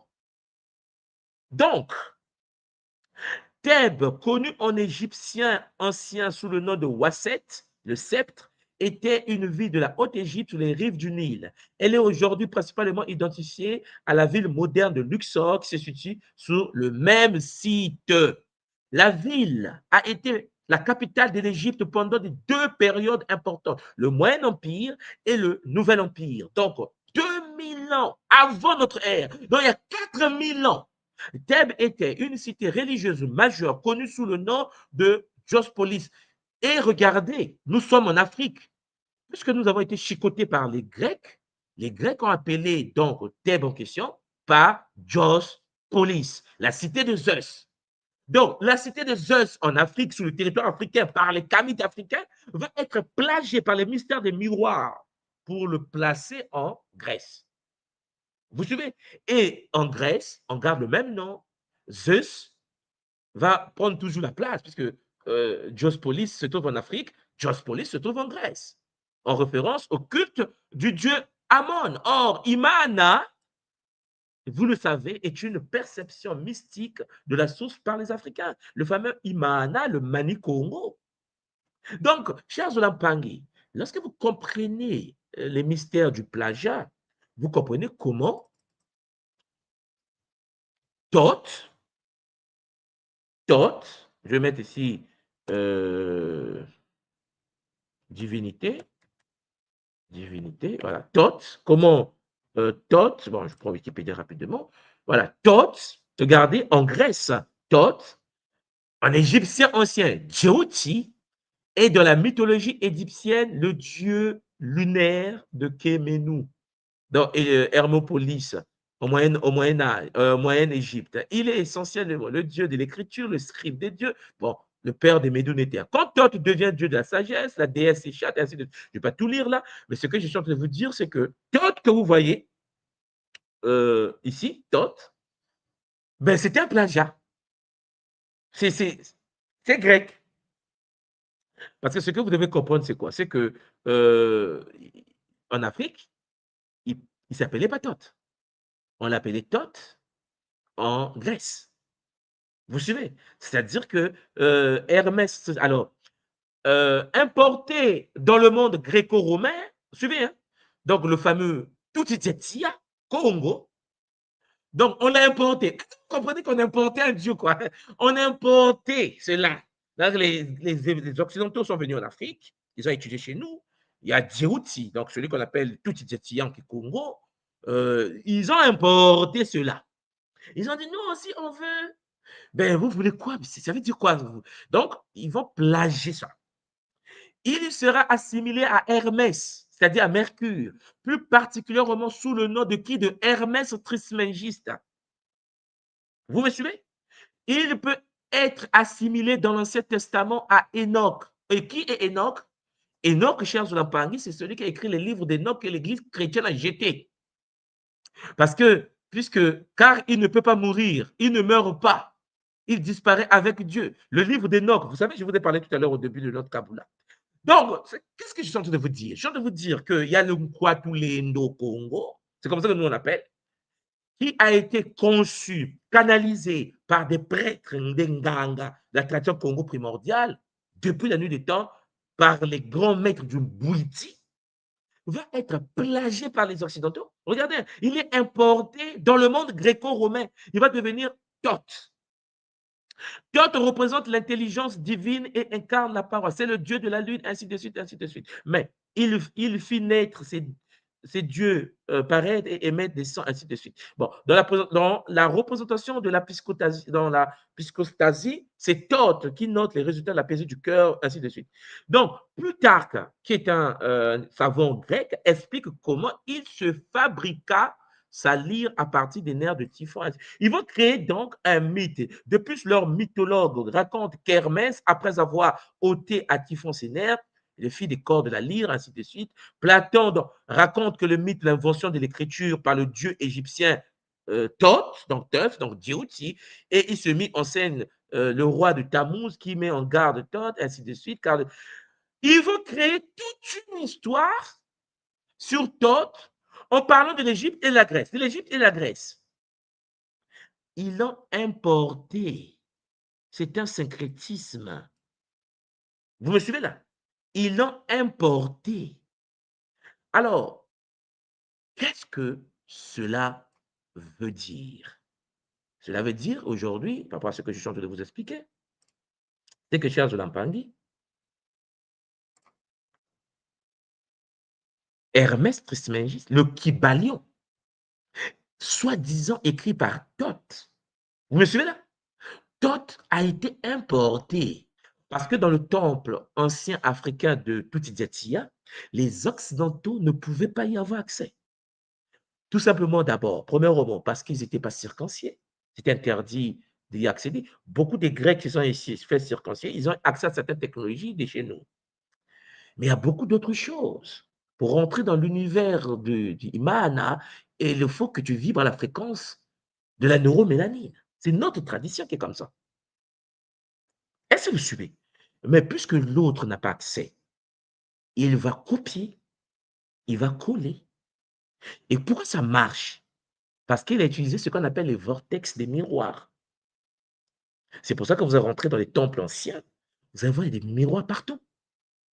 Des miroirs dans le temple de Delphes, en Grèce. Et vous voyez qu'ils vont garder le même nom. Thèbes en Afrique, Thèbes en Grèce. Ils vont appeler votre conscient, votre grand-père, Djéouti, Tutidjatia. On va l'appeler Thoth. Mais beaucoup de gens pensent que Thoth est africain. Thoth, c'était les Grégores, créés par effet miroir par les Grecs. Thoth n'est pas africain. Thoth est l'image de celui qui était africain qu'on appelle Tutidjatia.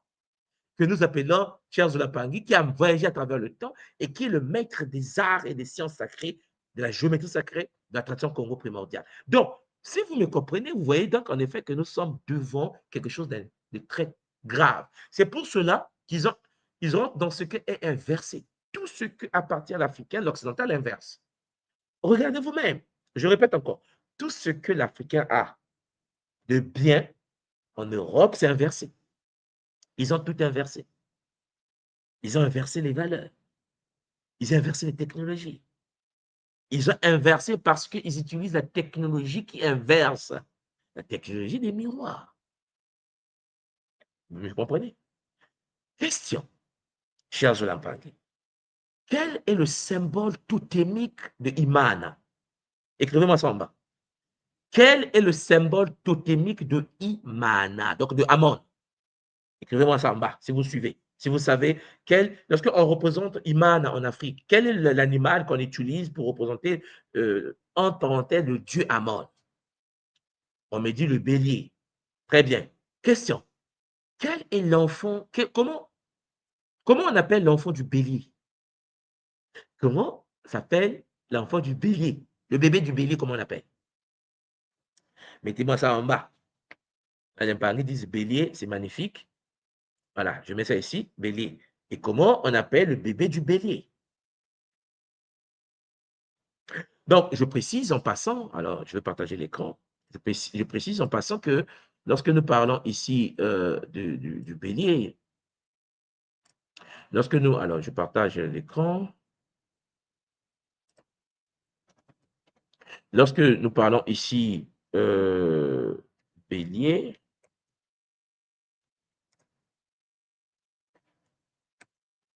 voilà, lorsque nous parlons ici du bélier, regardez, on vous renvoie au dieu Amon. Vous me suivez là?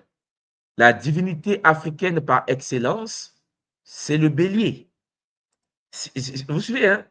Lorsque vous arrivez en Afrique, là c'est au Louvre, hein, les statuettes que... Donc, attendez. Donc, vous avez ici,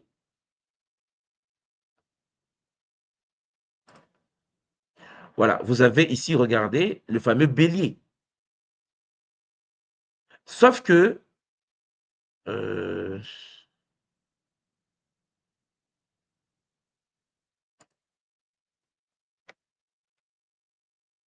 voilà, vous voyez là, vous avez ici celui qu'on a, voilà, le Amon, hein, le bélier, juste, c'est petit, bon, je pense que vous voyez, hein, voilà, c'est ça, et vous avez le disque solaire, vous avez le cobra de Nemumaloa, vous avez ici le pharaon, vous avez le bélier qui est considéré comme étant le totem principal de la divinité qu'on appelle Amon-Ra, qu'on appelle Imana.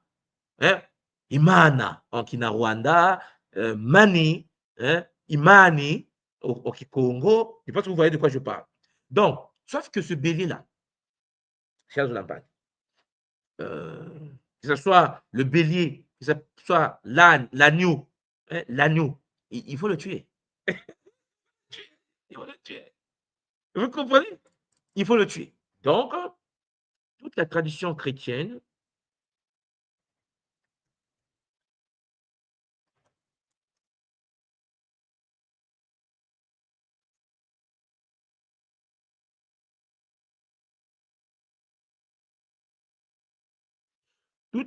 tradition chrétienne va récupérer l'agneau et il va l'égorger. Il va le tuer, il faut le sacrifier. Il dit que non, il faut faire les sacrifices des animaux, mais il faut chercher l'agneau. Et donc, on va parler de l'agneau de Dieu. Vous suivez là? On va dire que Jésus est l'agneau. Toutes ces réalités que vous voyez là, si vous comprenez qu'en effet, depuis l'Afrique des anciens, que ce soit l'agneau, que ce soit le bélier, était dans l'ordre sacré d'Amon, ben, l'inverse, parce que dans la tradition africaine, le fait que l'agneau est considéré comme étant sacré, on ne peut pas le sacrifier. OK? Et vous vous souvenez de la soi-disant histoire de la sacrifice d'Abraham et Isaac. Suivez bien la version, hein? Donc, le Dieu chrétien va décider de pouvoir cher Zolampangi, demander à Abraham de sacrifier son fils. Les dieux, le barbu. Le barbu va dire, sacrifie ton fils. Si tu m'aimes, là, montre-moi que tu m'aimes, tue ton fils. Les musulmans vont dire que Abraham va sacrifier Ismaël. Et les chrétiens vont dire, les juifs vont dire, Abraham va sacrifier Isaac, qui se battent, mais chacun tire la nappe de son côté. Parce que dans le monde musulman, on va dire c'est Ismaël qu'on voulait sacrifier. Dans le monde juif, on va dire non, c'est Isaac qu'on voulait sacrifier. Bon, donc en voulant sacrifier cela, qu'est-ce qui va se passer? Dieu, le barbu va dire soi-disant à un certain Abraham, parce qu'Abraham a pris le couteau, il a mis l'enfant, il commence à tuer l'enfant. Sacrifice humain. Attention, c'est pas bon. Mais Dieu a dit non, attends, doucement. Tu m'aimes, parce que là, tu voulais tuer ton fils pour moi, c'est que tu es un bon gars. Regardez l'esprit sadique. Non, il est bandit, mais bon, bref. Il est quand même puissant aussi. Il est bandit, mais puissant. Mais il n'est pas le seul puissant, puisque nous avons à notre côté, Pierre Zolampangi, Maman aussi. Donc, il n'y a rien. Maintenant, regardez ce qui se passe. Leur divinité va dire ne tue pas. Ne tue pas ton fils. On va le remplacer. Regarde dans le buisson. Il y a un brebis. Il y a un mouton là, il y a un brebis. Ramène le brebis ici. On va sacrifier le brebis. Et là, les chrétiens, les kabbalistiques, les juifs disent que depuis ce temps-là, l'être humain, pour se purifier, sacrifie les animaux. Sacrifie le brebis. Le christianisme est venu bien après, dit non, le brebis, là, qu'on voulait sacrifier là, c'était déjà la transfiguration, c'était déjà le présage pour le sacrifice du Christ. Mais c'est le symbole de la divinité égyptienne. Par effet miroir, il faut égorger l'Afrique. Il faut l'égorger. On va égorger l'Afrique. Non, écoute. Ne tue pas ton peuple. On va égorger la divinité africaine par excellence. Vous suivez ce que je veux dire? Ils ont tout inversé. Ce qui était bien pour vous, par exemple, lorsque vous rentrez dans l'univers du satanisme, vous avez par exemple ce qu'on appelle le Baphomet. Regardez l'animal du Baphomet. OK? Dans le satanisme, il est honoré. Toutes les valeurs africaines n'y sont pas. C'est deux traditions diamétralement opposées. Pendant que nous sommes avec l'âne, l'agneau, et que nous sommes avec la divinité Amon, le bélier, de l'autre côté, ils ont le bouc. Le satanisme occidental, cher Zolampangi, ils ont ce qu'on appelle le Baphomet. Vous me suivez là? Et en Afrique ancienne, le Baphomet, c'est la représentation de Seth. Donc, cher Zolampangi, j'aimerais que vous compreniez où est-ce que les miroirs, qu'est-ce que je suis en train de vouloir vous montrer ici? C'est que il faut que ce soit clair dans le mental de tout le monde. C'est qu'on a utilisé une technologie, cher Zolampangi, d'inversion des valeurs, d'inversion des civilisations. Nous vivons en Occident, écoutez-moi bien, dans une civilisation, cher Zolampangi, inversée de la tradition égypto-nubienne. Vous savez que dans la tradition africaine, par exemple, je vous montre quelque chose. Dans la tradition africaine, dans la tradition égypto-nubienne, cher Zolampangi, le symbole de l'homme dans la mystique soudanaise, le symbole de l'homme, c'est la lune. Ngona. Le symbole de la femme, c'est le soleil. Nka. Ngou de Ngoudi, la mer. En Congo, même pour parler du soleil, on parle de la mer. En Congo, d'aujourd'hui. Sauf que, dans l'inversion du miroir, la technologie de la captromancie, l'occidental a décidé par des rituels qu'à partir de maintenant, puisque les Noirs et qu'eux, ils sont blancs, et pourtant, lorsque vous arrivez dans ça, l'occidental à Paris, on va dire rose. Mais non, il faut opposer le noir à son inverse. Vous me suivez là? Donc, à partir de là, vous allez avoir donc le soleil qui est devenu le symbole de l'homme. Est-ce que vous suivez? On dit même le soleil. La lune, c'est impossible dans la tradition Congo. Les mystères lunaires sont les mystères cachés des hommes au Congo. Les mystères solaires sont les mystères cachés des femmes au Congo. Il est inversé. Nous vivons donc dans une civilisation africaine inversée. Vous me comprenez là? Mais ça s'est inversé par une technologie de l'univers des miroirs. Donc, Mpangi, j'espère que vous me suivez. À partir de là, nous comprenons que nous sommes en effet presque mal barrés. Parce que lorsque vous prenez l'hydromancie, par exemple, je vous disais tout à l'heure que historiquement, elle est parentée, la cartomancie, à l'hydromancie. Et l'hydromancie, c'est l'art d'établir des prédictions grâce au reflet de la surface de l'eau. Donc, avant l'invention des miroirs modernes, les humains utilisaient diverses surfaces pour observer les reflets. Et donc, il y a la surface réfléchissante, miroir en cuivre, miroir en bronze poli, surface de fer poli, miroir en argent et en or pour l'élite.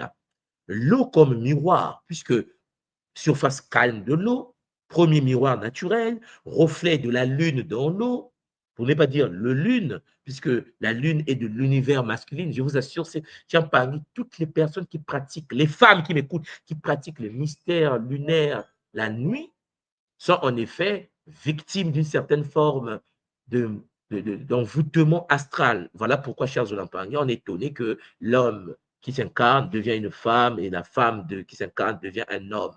Mais bon, je ne vais pas rentrer dans ces détails-là, mais on a inversé les valeurs. Donc, les premières formes de présage, chers Olampangais, utilisant le reflet, sont apparues, bien sûr, en Mésopotamie, en développement Mésopotamie, chez les Chaldéens, en Égypte, un peu partout dans cette zone, et ils utilisaient l'eau et les surfaces métalliques polies qui servaient en fait de médium entre le monde visible et le monde invisible. Il n'y a pas que ça, il y a aussi des cristaux et ce qu'on appelle les miroirs noirs. Parce que, chers Olampangais, la captromancie, qui est parfois confondue avec une autre pratique divinatoire qu'on appelle la cristallomancie, ce n'est pas la même chose. Vous savez, les bouts de cristal, hein, pour voir l'avenir, pour voir le passé, le futur, le présent. Bien que distinctes, mais ces deux méthodes-là, que ce soit la cristallomancie ou la captromancie, ces deux méthodes partagent le même objectif de percevoir les images et les visions de l'invisible. Lorsque vous prenez la cristallomancie, utilisation d'une boule de cristal clair, alors on rend la vision à travers la transparence du cristal. Le cristal comme un prisme énergétique. Le miroir noir également est utilisé. Le miroir, avec l'opacité du miroir, permet en fait de rentrer dans une surface sombre, facilitant la concentration, outil puissant pour la divination visuelle, hein, la scrying, comme on l'appelle, et la perception améliorée des reflets venant de l'astral. À travers le miroir, donc, un initié est capable de rentrer en relation avec les forces de l'invisible, les éléments de la nature, et la même chose que pratique la cristallomancie, c'est-à-dire la boule de cristal. Bon, la boule de cristal est beaucoup connue, mais la catoptromancie, pas beaucoup, parce que la catoptromancie, c'est l'utilisation des miroirs pour faire de la divination, et aussi pour changer de civilisation. Voilà pourquoi, que veut faire l'Africain? Que veut faire l'Asiatique? Que veut faire l'Amérindien? Il veut devenir à image par la captromancie de l'autre, de l'occidental. Vous comprenez? On veut parler comme, on veut lire comme, on veut avoir les mêmes faces, les mêmes visages, on veut faire tout ce que les autres sont. Voilà pourquoi, chers Olampangais, il est important de comprendre que la surface sombre, donc des miroirs, absorbe les distractions visuelles du monde physique. Cela crée en fait un espace visuel neutre où l'esprit peut projeter et percevoir les images qui amènent vers un monde invisible. Oui, chers Olampangais, le miroir, pour nous, dans la tradition africaine et dans toutes les traditions asiatiques, européennes, partout amérindiennes, le miroir est considéré comme un portail dimensionnel. Ça, vous devez le souligner. Parce que le miroir ésotérique fonctionne comme une véritable interface, hein, comme votre téléphone portable, entre le monde matériel et les dimensions invisibles, entre le monde matériel et le monde Champangui du web, que je vais vous présenter dans les Kaboula prochains. Ça sert en fait de passage, des passages des réalités, des passages parallèles. Parce que tu es ici et que tu as un miroir et que tu n'es pas initié, ben, tu ouvres les portes tu ouvres les portes de l'univers de l'invisible. Vous comprenez? Donc, interface dimensionnelle, passage entre le monde, notre monde et le plan subtil, surtout le monde des morts, le monde astral, le purgatoire. Et cela permet de voir au-delà du voile et de la réalité. Vous arrivez en Afrique, vous rencontrez un marabout africain, à travers le miroir, le marabout est capable de te dire ce qui va venir, qu'est-ce qui se passe, qu'est-ce que tu vas devenir si tu choisis telle voie ou telle voie. Vous comprenez? C'est un outil très puissant utilisé par les marabouts, les ngangas, utilisé également par les sorciers, utilisé par les mystiques, les spirituels. C'est le point de connexion entre les différentes dimensions. Donc, alors, chers Olampangi, lorsqu'on utilise le miroir, il y a donc une transmission bidirectionnelle entre les énergies de l'invisible, du monde subtil, et le monde vivant. Ça facilite la manifestation des forces invisibles. Ça sert de condensateur pour les énergies subtiles.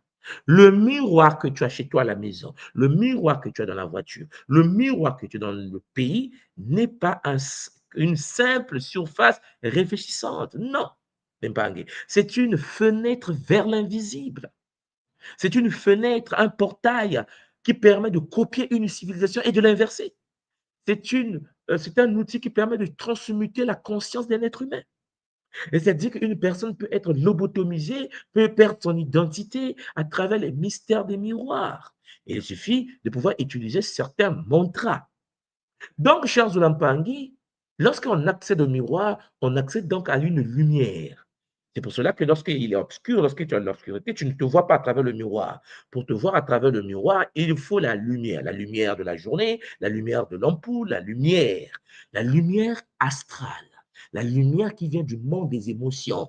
Parce que le miroir magique, le miroir que tu tiens, est théorisé comme le condensateur de lumière, condensateur de lumière astrale, un concept fondamental dans les pratiques ésotériques ancestrales. Si tu veux capter l'énergie de l'astral, la lumière astrale, la substance éthérique saturée d'images et de reflets invisibles. Parce que l'astral, c'est le déchet du monde mental. Donc, pour capter les informations de l'astral, tu as besoin d'utiliser le miroir. Le miroir condense et matérialise ces énergies subtiles. Donc, vous voyez que lorsque quelqu'un pratique les rituels à travers le miroir, l'âme du praticien peut évoquer et percevoir ces images, les images de l'astral, les déchets des pensées. Voilà pourquoi à travers le miroir, tu peux savoir que pense l'autre.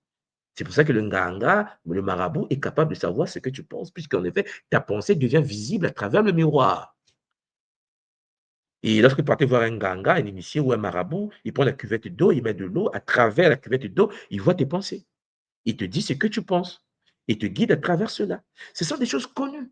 Mais sauf que souvent, on ne fait pas attention que c'est en relation avec l'univers du réfléchi, l'univers du miroir, la fonction d'aimant énergétique qui capte les impressions astrales. C'est le miroir, c'est l'eau qui réfléchit. L'interface entre le monde matériel et le monde des dimensions invisibles. L'amplification des vibrations et des dimensions magiques.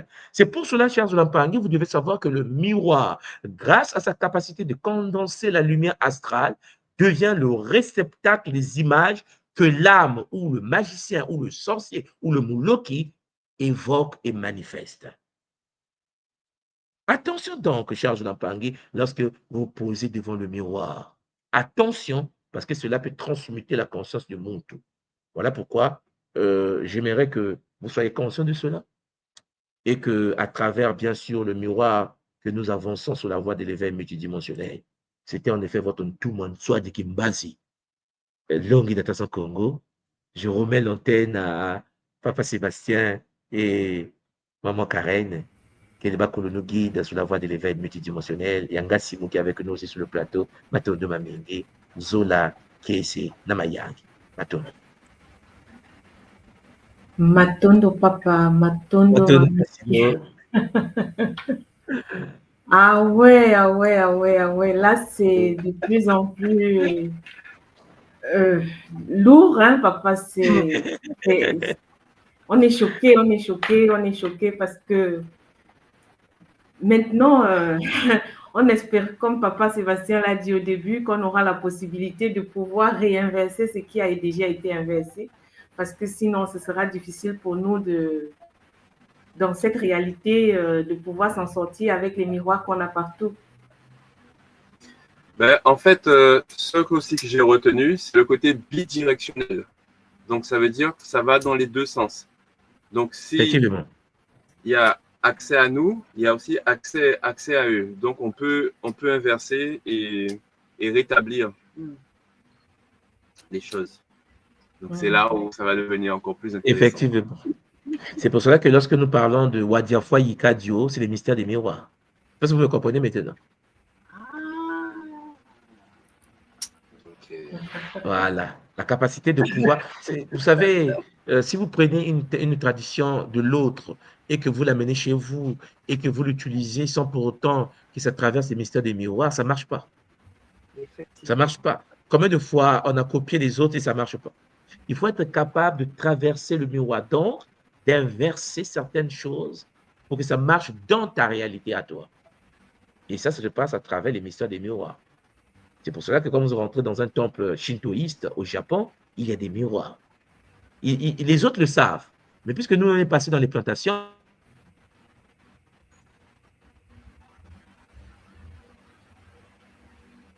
C'est la connexion de papa? Oui, ça a bugué un petit peu. alors je ne sais pas si c'est bon parce que ça s'est coupé. Oui, là, c'est revenu. C'est revenu. Voilà. Donc, c'est vrai que le sujet est sensible. Hein? Voilà. Et je pense que vous voyez comment je vous ai expliqué tout à l'heure, comment Thèbes, vous voyez, papa Sébastien, tu as vu comment Thèbes s'est retrouvé en Grèce. Ouais. Mais pourtant, beaucoup d'Africains ne savent pas qu'il n'y a pas que Thèbes. Hein? Il n'y a pas que Thèbes. Vous avez vu comment ils ont importé ils ont importé Djibouti. Les Orishas? Les Orishas. Et pourtant, on parle tous du panthéon grec. Vous voyez? Mais alors, papa Sébastien, maman Karen, qu'est-ce qui s'est passé? C'est que les Grecs ont fait l'effet miroir sur l'Égypte, mais c'est vraiment des miroirs posés, c'est des rituels. Hein? Parce que c'est pas seulement dire oui, à partir d'aujourd'hui, Amon va devenir Zeus. Ça ne marche pas comme ça. Il faut carrément prendre un être, le dompter, le faire traverser le miroir. Il faut que ces caractéristiques traversent le miroir. Il faut le copier, mais le copier par le miroir. Mais regardez, la Grèce a eu Zeus.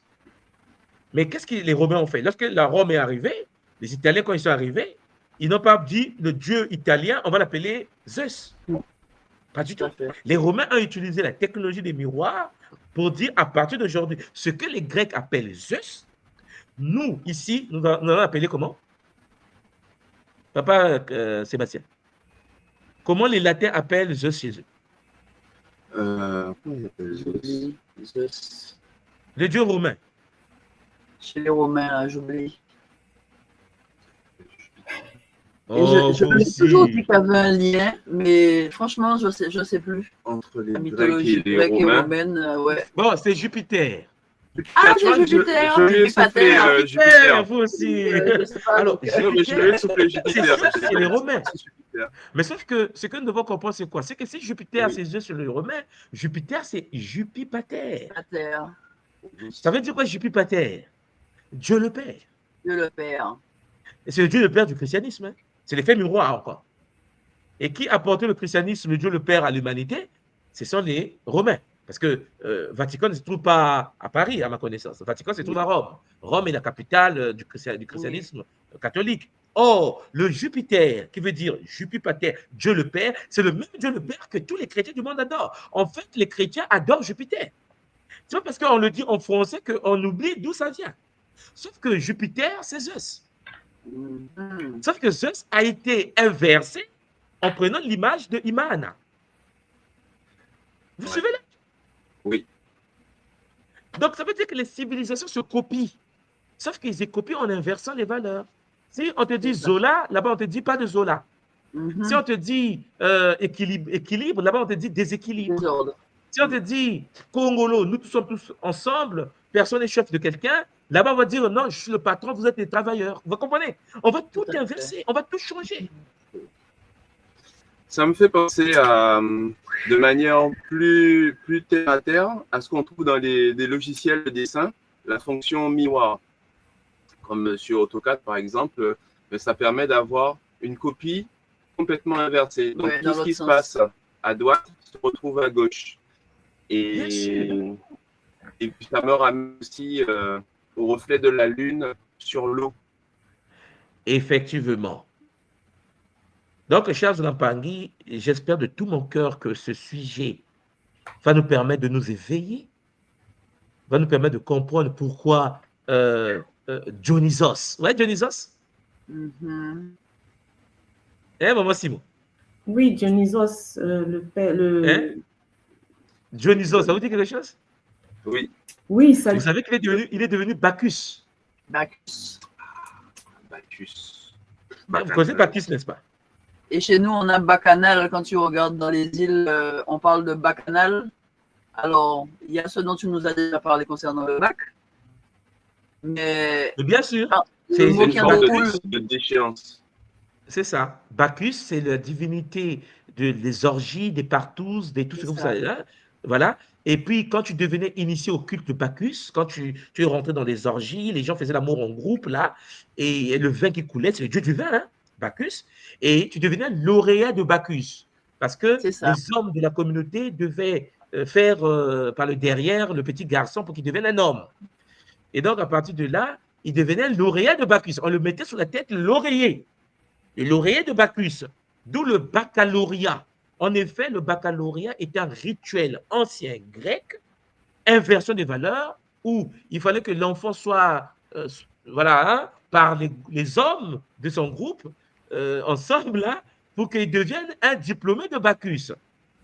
Nous, aujourd'hui, nous avons tous des baccalauréats. Nous avons tous, sans exception, fait le culte de Bacchus. On ne se rend même pas compte, en fait. Et après, on est étonné que nous sommes violés par des incubes et des succubes. Mais nous avons signé le contrat de Bacchus. Aujourd'hui, c'était un diplôme parce que la France qui nous a colonisés a séparé, la religion de l'État. Et donc, l'État dit, oui, vous allez faire le bac. Mais à l'époque, avant qu'on sépare, le Bacchus est une divinité grecque que les Italiens, les Romains ont appelé Dionysos. Vous savez? Oui. Mais même en séparant le... Oui, maman Oui, Simon. maman. Je disais, mais en séparant le rituel même de... Est-ce que c'est vraiment séparé? Parce que ça a quand même toujours des répercussions. Ah non, mais il y a des répercussions. Non. Voilà pourquoi vous devez savoir, si vous voulez comprendre l'Occident, si vous voulez comprendre l'Asie, regardez-les avec l'effet miroir. Vous allez comprendre l'Afrique. C'est ce que j'essaie de vous dire. C'est-à-dire que si vous voulez comprendre ce qui se passe en Europe, je vous ai montré le document, le livre écrit par Martin Bernal, qui a eu le courage de dire que Athéna était black. Ce n'est pas une chose qu'il a écrit. Black Athéna, c'est origine afro-asiatique. Non, papa, Sébastien, c'est chaud. C'est-à-dire qu'un occidental qui explique aux occidentaux que toutes les divinités grecques sont les plagiats des divinités africaines. Oui, c'est réel, mais par effet miroir. Parce que celle qu'ils appellent Athéna, vous savez, hein, celle qu'ils appellent Athéna, nous l'appelons Nkosi chez nous. C'est-à-dire que lorsque Nelson Mandela invoque Nkosi dans Sikelele Nkosi Africa, hein, bon, avec le Négus éthiopien, avec le Nkosi, le Sénégal, le Cameroun, avec Nkosi, les autres l'appelaient Athéna. Parce que n'oubliez pas que l'univers de la guerre, l'univers de l'armée est géré par Nkosi. Sauf que Nkosi est une lionne chez nous. Ils ont blanchi, ils ont mis une femme humanoïde. Donc nous devons cerner cela. Une fois qu'on comprend cela, on arrête de tomber dans les pièges. Parce que ce sont les effets miroirs. J'espère que ce Kaboula va vous aider d'avancer. Je vous laisse sur le plateau pour votre communication, maman Simon. Zola à vous, papa Sébastien, maman Karen. Oui, maintenant, une question avant ton départ. Oui, papa. On a signé, malgré nous, le... Je t'entends pas, papa. Hein? Ça passe pas bien. Tu m'entends là? Là, c'est bon. Là, essaie de parler, papa. Là, oui. Alors, quand on a signé malgré nous le baccalauréat, comment on a versé cette signature? Maman Simon, je n'entends rien. Je crois qu'il dit que si, comme malgré nous, on a eu le baccalauréat, comment pouvoir inverser alors ce qui est déjà fait? Ah, mais non, mais il faut l'initiation. Pourquoi vous avez fait l'initiation Gataki? Pourquoi vous avez fait l'initiation Kimbazi? Pourquoi vous avez fait l'initiation Kinkoko? C'est pour redevenir totémiste, pour redevenir élémentiste. C'est-à-dire qu'il faut que vous redeveniez maître des éléments. Parce que lorsque tu fais le culte de Dionysos, tu te déconnectes de toutes ces réalités-là. Vous comprenez? Donc, le but, c'est quoi? Papa, ne t'en fais pas Quand quand tu tu es fais le là. culte de Dionysos, papa, Dionysos, c'est leur... C'est leur chose, mais sauf que nous, on a oui, été, nous, on a été initiés inconsciemment à cela dans un oui, système déchu. Ça nous fait du oui. mal aujourd'hui. Lorsque tu veux te déconnecter de ça, tu dois retrouver les sauts initiatiques de chez toi. C'est pour ça que nous, on fait Gataki. Le but de Gataki est de purifier les corps éléments pour débrancher toutes les émotions de Bacchus au sein de la structure énergétique du monde. Vous voyez? C'est important Parce de que ce ne sont rappeler pas les ça. mêmes valeurs, c'est des valeurs inversées par la technologie des miroirs, comme je vous l'ai montré aujourd'hui. Matondo à vous, maman Simon. Matondo parle et Matondo, Théophile. papa, Matondo, Prenez avant soin que de tu ne vous. partes, ça veut dire quand même que la semaine prochaine, on espère avoir, en fait, que chez nous, il y a un culte vraiment pour remettre, comme aujourd'hui, on ne peut pas se défaire des miroirs pour pouvoir inverser. Ça va aller, maman Simon, ça va aller. Matondo, Mamingi, allez, à bientôt. Ça va aller. Ne soyez pas Matondo, pressés, mais soyez conscients de ce que. Vraiment, faites vos investigations, allez en profondeur. Papa, je pense que papa Sébastien et maman Karen sont des chercheurs multidimensionnels. Ben, Captromancy, papa, allez voir, vous allez être étonnés qu'il y a des impacts considérables. Comme je suis arrivé en Guadeloupe, il y a des miroirs qu'on a placés dans les coins de rue, il y a des miroirs. Les gens maîtrisent ces sciences-là. Les États les maîtrisent. Par contre, la Et population l'eau, subit. c'est De ça? l'eau, partout. L'eau? Matone. Allez, à bientôt. Ouais, ouais. Maman Matondo, Simon, papa. à tout à l'heure. À plus tard. Matondo Maming. Matondo, papa, Matondo. Ah oui, c'est chaud, hein, papa Sébastien. C'est chaud. Bon, comment on peut l'utiliser dans les deux sens? Ça nous, là, c'est, on comprend qu'il y a quand même, il y a une porte de sortie. Euh, oui, oui, oui. Et Oui. aujourd'hui, bon, avec tout ce que papa nous a encore donné aujourd'hui, qu'est-ce que vous pensez de toutes ces sciences qui sont pratiquées aujourd'hui, en fait, qui sont très connues, mais que dans notre, que beaucoup, en fait, qui ne sont pas répandues dans notre milieu, quoi, pourtant pratiquées dans des milieux occultes. Ben, aujourd'hui, on a été, enfin, pendant de nombreux millénaires depuis cette civilisation iséphétique, on a été mis à l'envers. Donc, il faut être mis à l'endroit. Donc, en copie de l'inverse, en copie miroir de l'inverse. Et effectivement, comme dit notre Ntouma, ben, la pratique réelle de Gataki, Kikoko, Kimbasi, et ben, nous remet à l'endroit. Donc, ce sont les outils qu'on a à notre disposition qu'il faut mettre en place. Et là où effectivement c'est intéressant aussi pour nous les Bakala, c'est le reflet de Gonda Sur l'eau. sur l'eau. Mm. Et c'est là que les choses prennent leur sens. Ça reprend vraiment un sens. Il y a une petite anecdote, hein, quand papa parle du reflet des... Vous savez, chez nous, par exemple, ici en Europe, en Allemagne, hein, chaque année, il y a des petits parcs d'attractions qui sont faits dans toutes les saisons. Et il n'y a pas de parc d'attractions ou bien sans les petites femmes qui vont faire les voyances avec les petites boules magiques.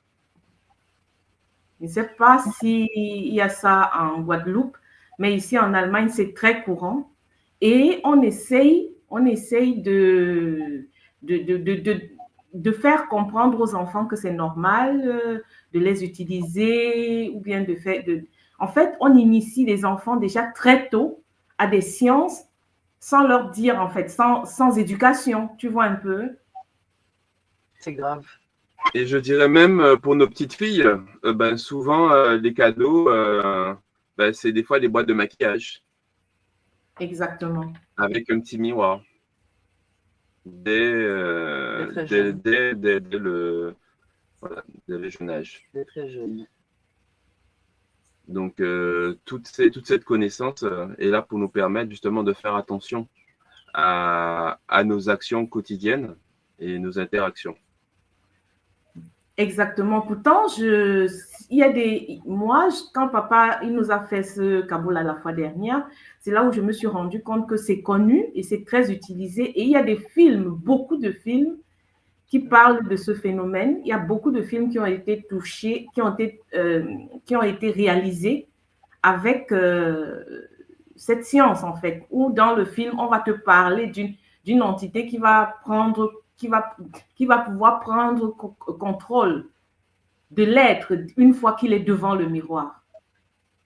Je ne sais pas il y a plein de films, hein, il y a de Mirror, il y a plein de films qui parlent de ce phénomène. Je ne sais pas si vous en avez vu. C'est vrai, oui. Oui. C'est vrai. Mais c'est choquant, hein. C'est choquant parce qu'en fait, comme toujours, comme c'est une loi universelle, tout est mis sous nos yeux. Tout est mis sous nos yeux et en fait, notre ignorance nous tue. Ah oui. Elle nous tue, puisqu'en fait, elle nous pénalise. Tout est mis sous les yeux, mais quand tu ne sais pas ce que tu vois, tu ne le perces pas.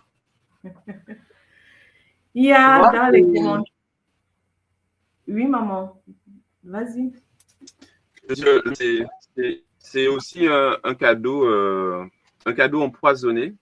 Quand on reprend effectivement ce que papa a dit, je crois que c'est dans le livre d'Enoch, qu'il y a des êtres très complexes qui ont donné à l'homme la technologie des miroirs. Oui, mais nous avons vu pourquoi ils l'ont donné. C'est ça. Pour inverser les valeurs. Donc, pourquoi cette technologie, effectivement, a été remise? Et donc, c'est tout ça aussi qu'on a besoin de comprendre plus dans les séances à venir pour pouvoir justement remettre à l'endroit les choses. Mais papa, avec ce qu'il nous a expliqué aujourd'hui, c'est avec cette science depuis qu'ils ont fait chuter la tradition. C'est ce que je relisais dans les notes. C'est incroyable. Oui. Oui. Déjà, la fois dernière, il nous a montré comment le cadeau qui avait été fait au roi, vous vous rappelez? Oui, exact. Et le reflet du miroir. Le reflet, quand on l'a transfiguré, on a changé, ce n'était plus le roi qui était là. Il était déjà habité. Voilà. Imagine une civilisation entière. En fait, c'est ce qui s'est passé. Hein.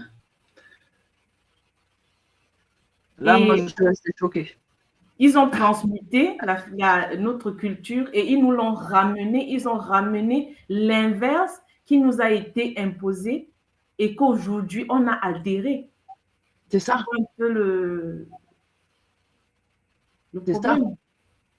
Puisqu'on te parle, quand tu commences tes études, on te parle de mythologie grecque.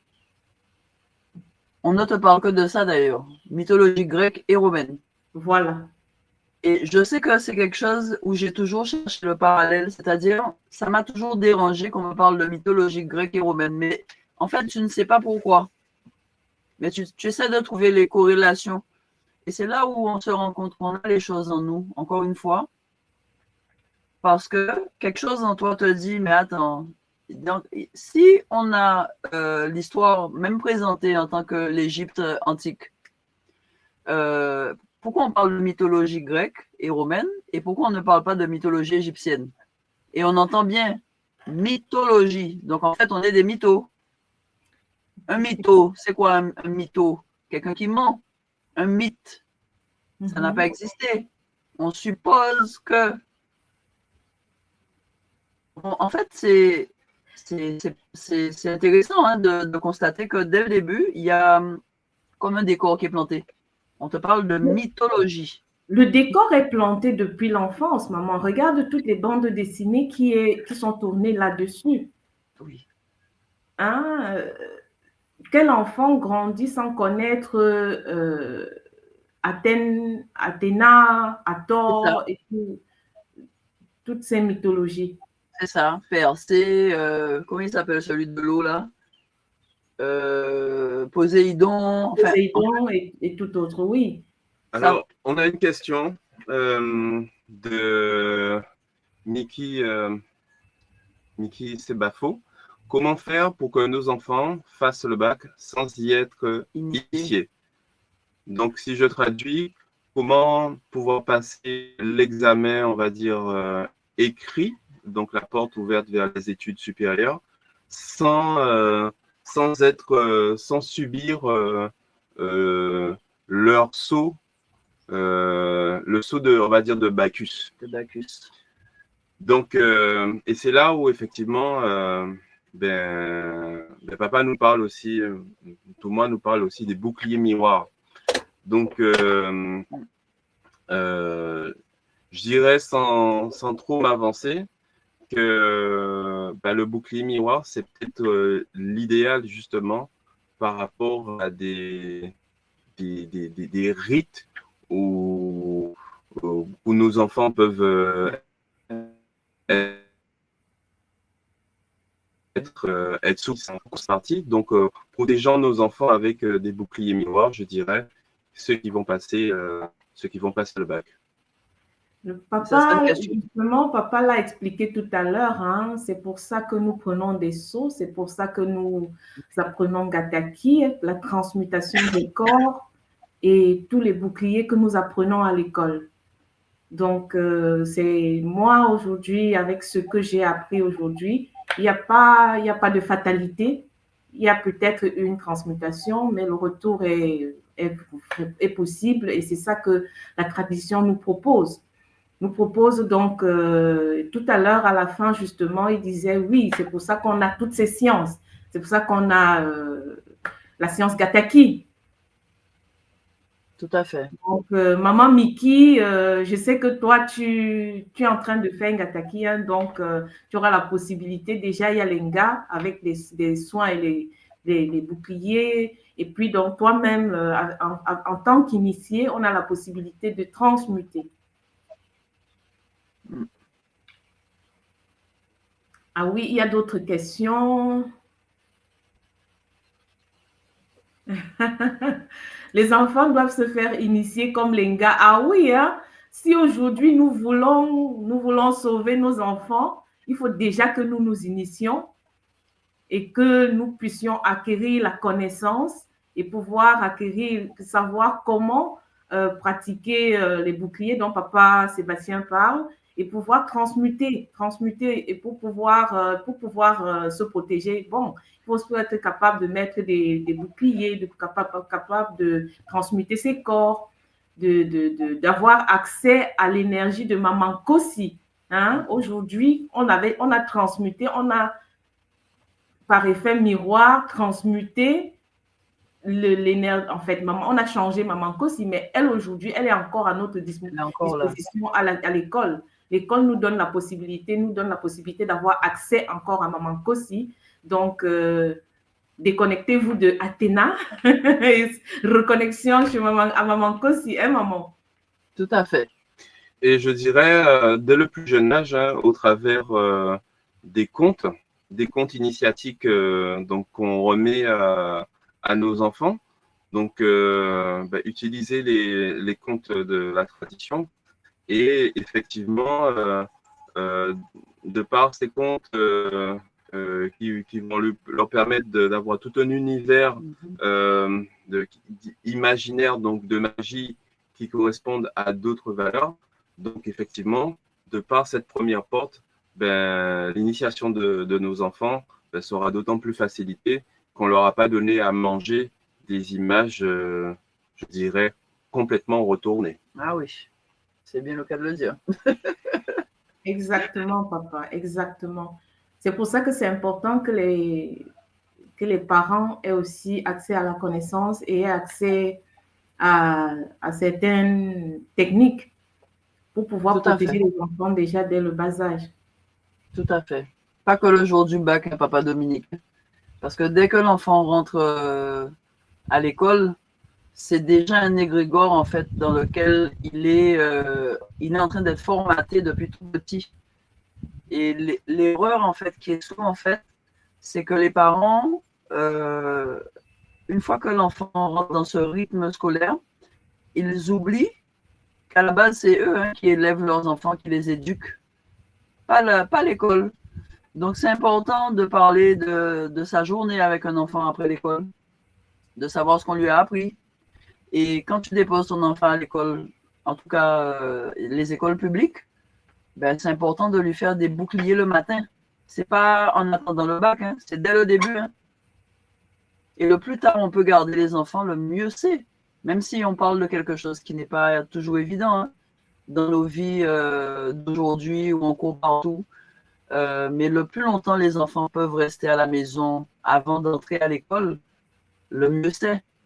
Parce que ça permet à l'enfant de se former, de se fortifier. C'est important. Ah, c'est magnifique, maman Matondo, de faire ce rappel. Je sais que dans certains pays actuellement, c'est pas possible de scolariser les enfants à la maison, mais il y a à l'école Kimuntu, je connais des mamans en Belgique qui scolarisent des enfants à la maison. Et c'est le bonheur pour ces enfants. Oui. Oui, Enfin, parce qu'ils ne sont pas dans le système. Il y a encore des États qui l'autorisent. Donc, ça dépend de chacun. Comme tu le dis, chaque fois que l'enfant sort et qu'il se retrouve dans une salle de classe, le professeur ou l'enseignant qui est devant l'enfant. Qui est-ce qui est devant l'enfant? C'est une question que je me suis toujours posée. Voilà, l'enfant est livré à cette entité ou bien à cette personne qui est devant. Et si nos enfants, à ce moment-là, n'ont pas de bouclier, il y a beaucoup de choses qui peuvent se passer et qui se passent. Et Ce sont des éponges. Oui, maman? Ce sont des éponges. Oui. Oui. Et vraiment éduquer les enfants très, très tôt. Très tôt. Très, très tôt. Très, très tôt. Il faut parler aux enfants. C'est important. Ah, Matondo, nous arrivons au terme de cette émission.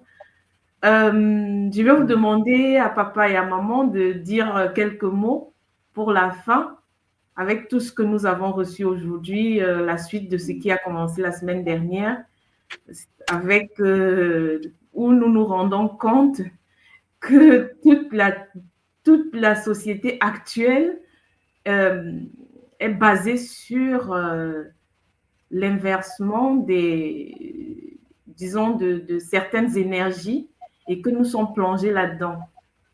Qu'est-ce que ça vous dit quel message est-ce qu'on peut donner aujourd'hui avec cette connaissance?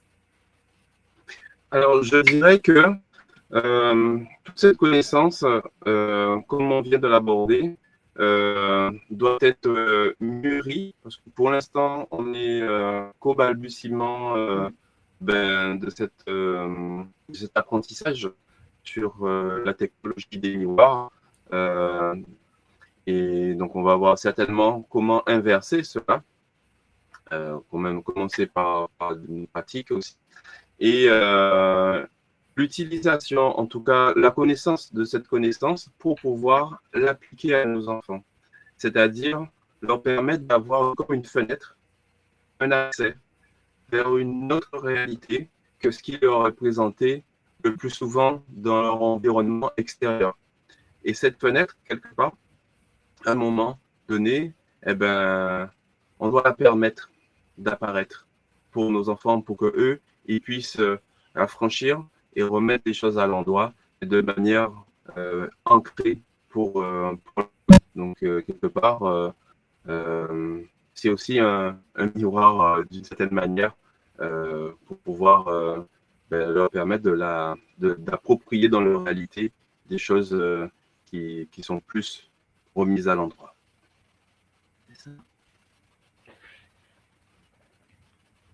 C'est un petit peu entrecoupé. Je ne sais pas si j'ai tout compris. Bon, maman, qu'est-ce que tu dis? Et moi qui allais dire, papa a tout dit, mais papa disait que... Est-ce que tu m'entendais déjà? Là, c'est mieux, oui, c'est un petit peu mieux. D'accord. En fait, papa disait quelque chose d'important parce qu'il disait que donner aux enfants l'information très tôt, l'accès en fait, pour remettre les choses à l'endroit, en fait, remettre l'équilibre. Je résume, mais c'est ça. Tu m'entends? Oui, là, j'ai Donc, compris, donner l'accès aux enfants de pouvoir remettre les choses à l'endroit. remettre l'équilibre. Oui, remettre l'équilibre. Remettre Oui, l'équilibre. oui, ça doit passer par la connaissance, c'est ça? Absolument. Hmm. Et Oui, c'est là le rôle des parents prend toute sa place, en fait. Il prend tout son sens. Et n'oublions pas qu'avant, on élevait un enfant avec un village. Regardez nos sociétés aujourd'hui. Aujourd'hui, nous sommes chacun chez soi. J'allais dire Dieu pour la compagnie. C'est une expression qu'on entend. Mais en réalité, ça veut dire quoi? Ça veut dire que quand tu es chez toi avec ton mari, ta femme, tes enfants, et quand tu es chez lui avec monsieur, madame, les enfants, vous imaginez tout le travail qui était fait en communauté avant dans le village et qui permettait cet échange parce qu'il y avait les anciens, on côtoyait en fait les anciens, comment dire, les paroles de sagesse, elles étaient transmises. oui, parce que dans le temps, on disait qu'il fallait un visage. Oui, je crois, si j'étais bien compris, dans le temps, on disait qu'il fallait un village pour éduquer un enfant. Un enfant. Et aujourd'hui, maman, la société actuelle, c'est divisé pour mieux régner, pour mieux gérer, tu vois. Tout à fait. C'est pour ça que le rappel aussi que ces derniers temps, papa nous fait, c'est la communauté. Mettre notre communauté sur pied qui va nous permettre de pouvoir gérer facilement certaines choses. Parce que si les enfants grandissent dans une certaine communauté, ils ont la possibilité d'acquérir plus facilement certaines connaissances. Absolument. Ah, Matondo Mabengi. En Guadeloupe, nous avons une expression, on dit « ou quoi marcher si tête ». Tu marches sur la tête. Ah. Mais en fait, on réalise avec cette émission, enfin, 2 premières émissions sur les miroirs, qu'effectivement, ce n'est pas nous seuls qui marchons sur la tête, hein, c'est toute la société, en fait. Nous sommes le produit en fait, d'une grosse arnaque, mais à une échelle qu'on n'imaginait même pas. Là, papa m'a choqué aujourd'hui hein, quand il dit que, effectivement, on sait hein, qu'on a appris notre histoire, l'histoire des Grecs et des Romains qui ont été hébergés en Égypte pendant près de 200 ans, on la connaît. Mais la technologie qu'ils ont ramenée, la manière dont ils ont ramené cette technologie, j'étais loin de me douter que c'était par la captotromancie. En fait, c'est ça qui s'est passé. Donc, remettons-nous sur pied. Et que ça ne s'est pas pratiqué une seule fois, maman. Les Grecs l'ont fait et par la suite les Romains. Et c'est ce que les Romains ont fait qui se retrouvent encore chez nous. Non, mais oui. Remettons-nous à l'endroit. C'est ce que papa disait. Matondo Wamingi. Matondo les Olapangi. Vraiment, nous arrivons à la fin de cette émission aujourd'hui. J'espère que vous êtes aussi bouleversés que nous tous, hein, papa, Sébastien, maman et moi. Mais nous nous rendons compte que avec les outils que l'école nous donne, il y a espoir, il y a la possibilité de transmuter et de se reconnecter à l'originel, pas à l'image, de se déconnecter de l'image pour se connecter à l'originel. De toutes les façons, la 3e partie, c'est la semaine prochaine. Et là, nous sommes vraiment, nous attendons ce que papa va nous donner pour, comme solution ou bien comme outil encore en plus. Et là, nous sommes préparés un moment. Tout à fait. On va digérer pendant la semaine, on va réécouter pour capter ce qu'on n'a pas bien entendu parce que je crois qu'on était choqués à chaque fois qu'il ouvrait la bouche. Oui, il faut qu'on réécoute encore. On va tous réécouter. Ah oui, plusieurs fois, hein, parce que l'oreille n'entend pas tout. Hein. L'oreille n'entend pas tout. Il faut plusieurs fois, hein, il faut écouter. Plusieurs écoutes. Matondo, les autres.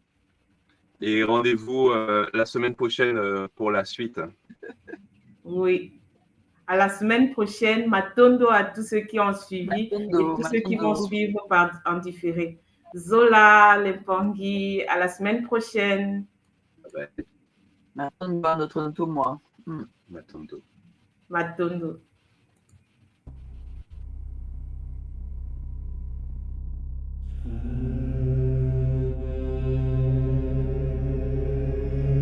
Tu crois que la sorcellerie, c'est un mythe, un délire de vieux?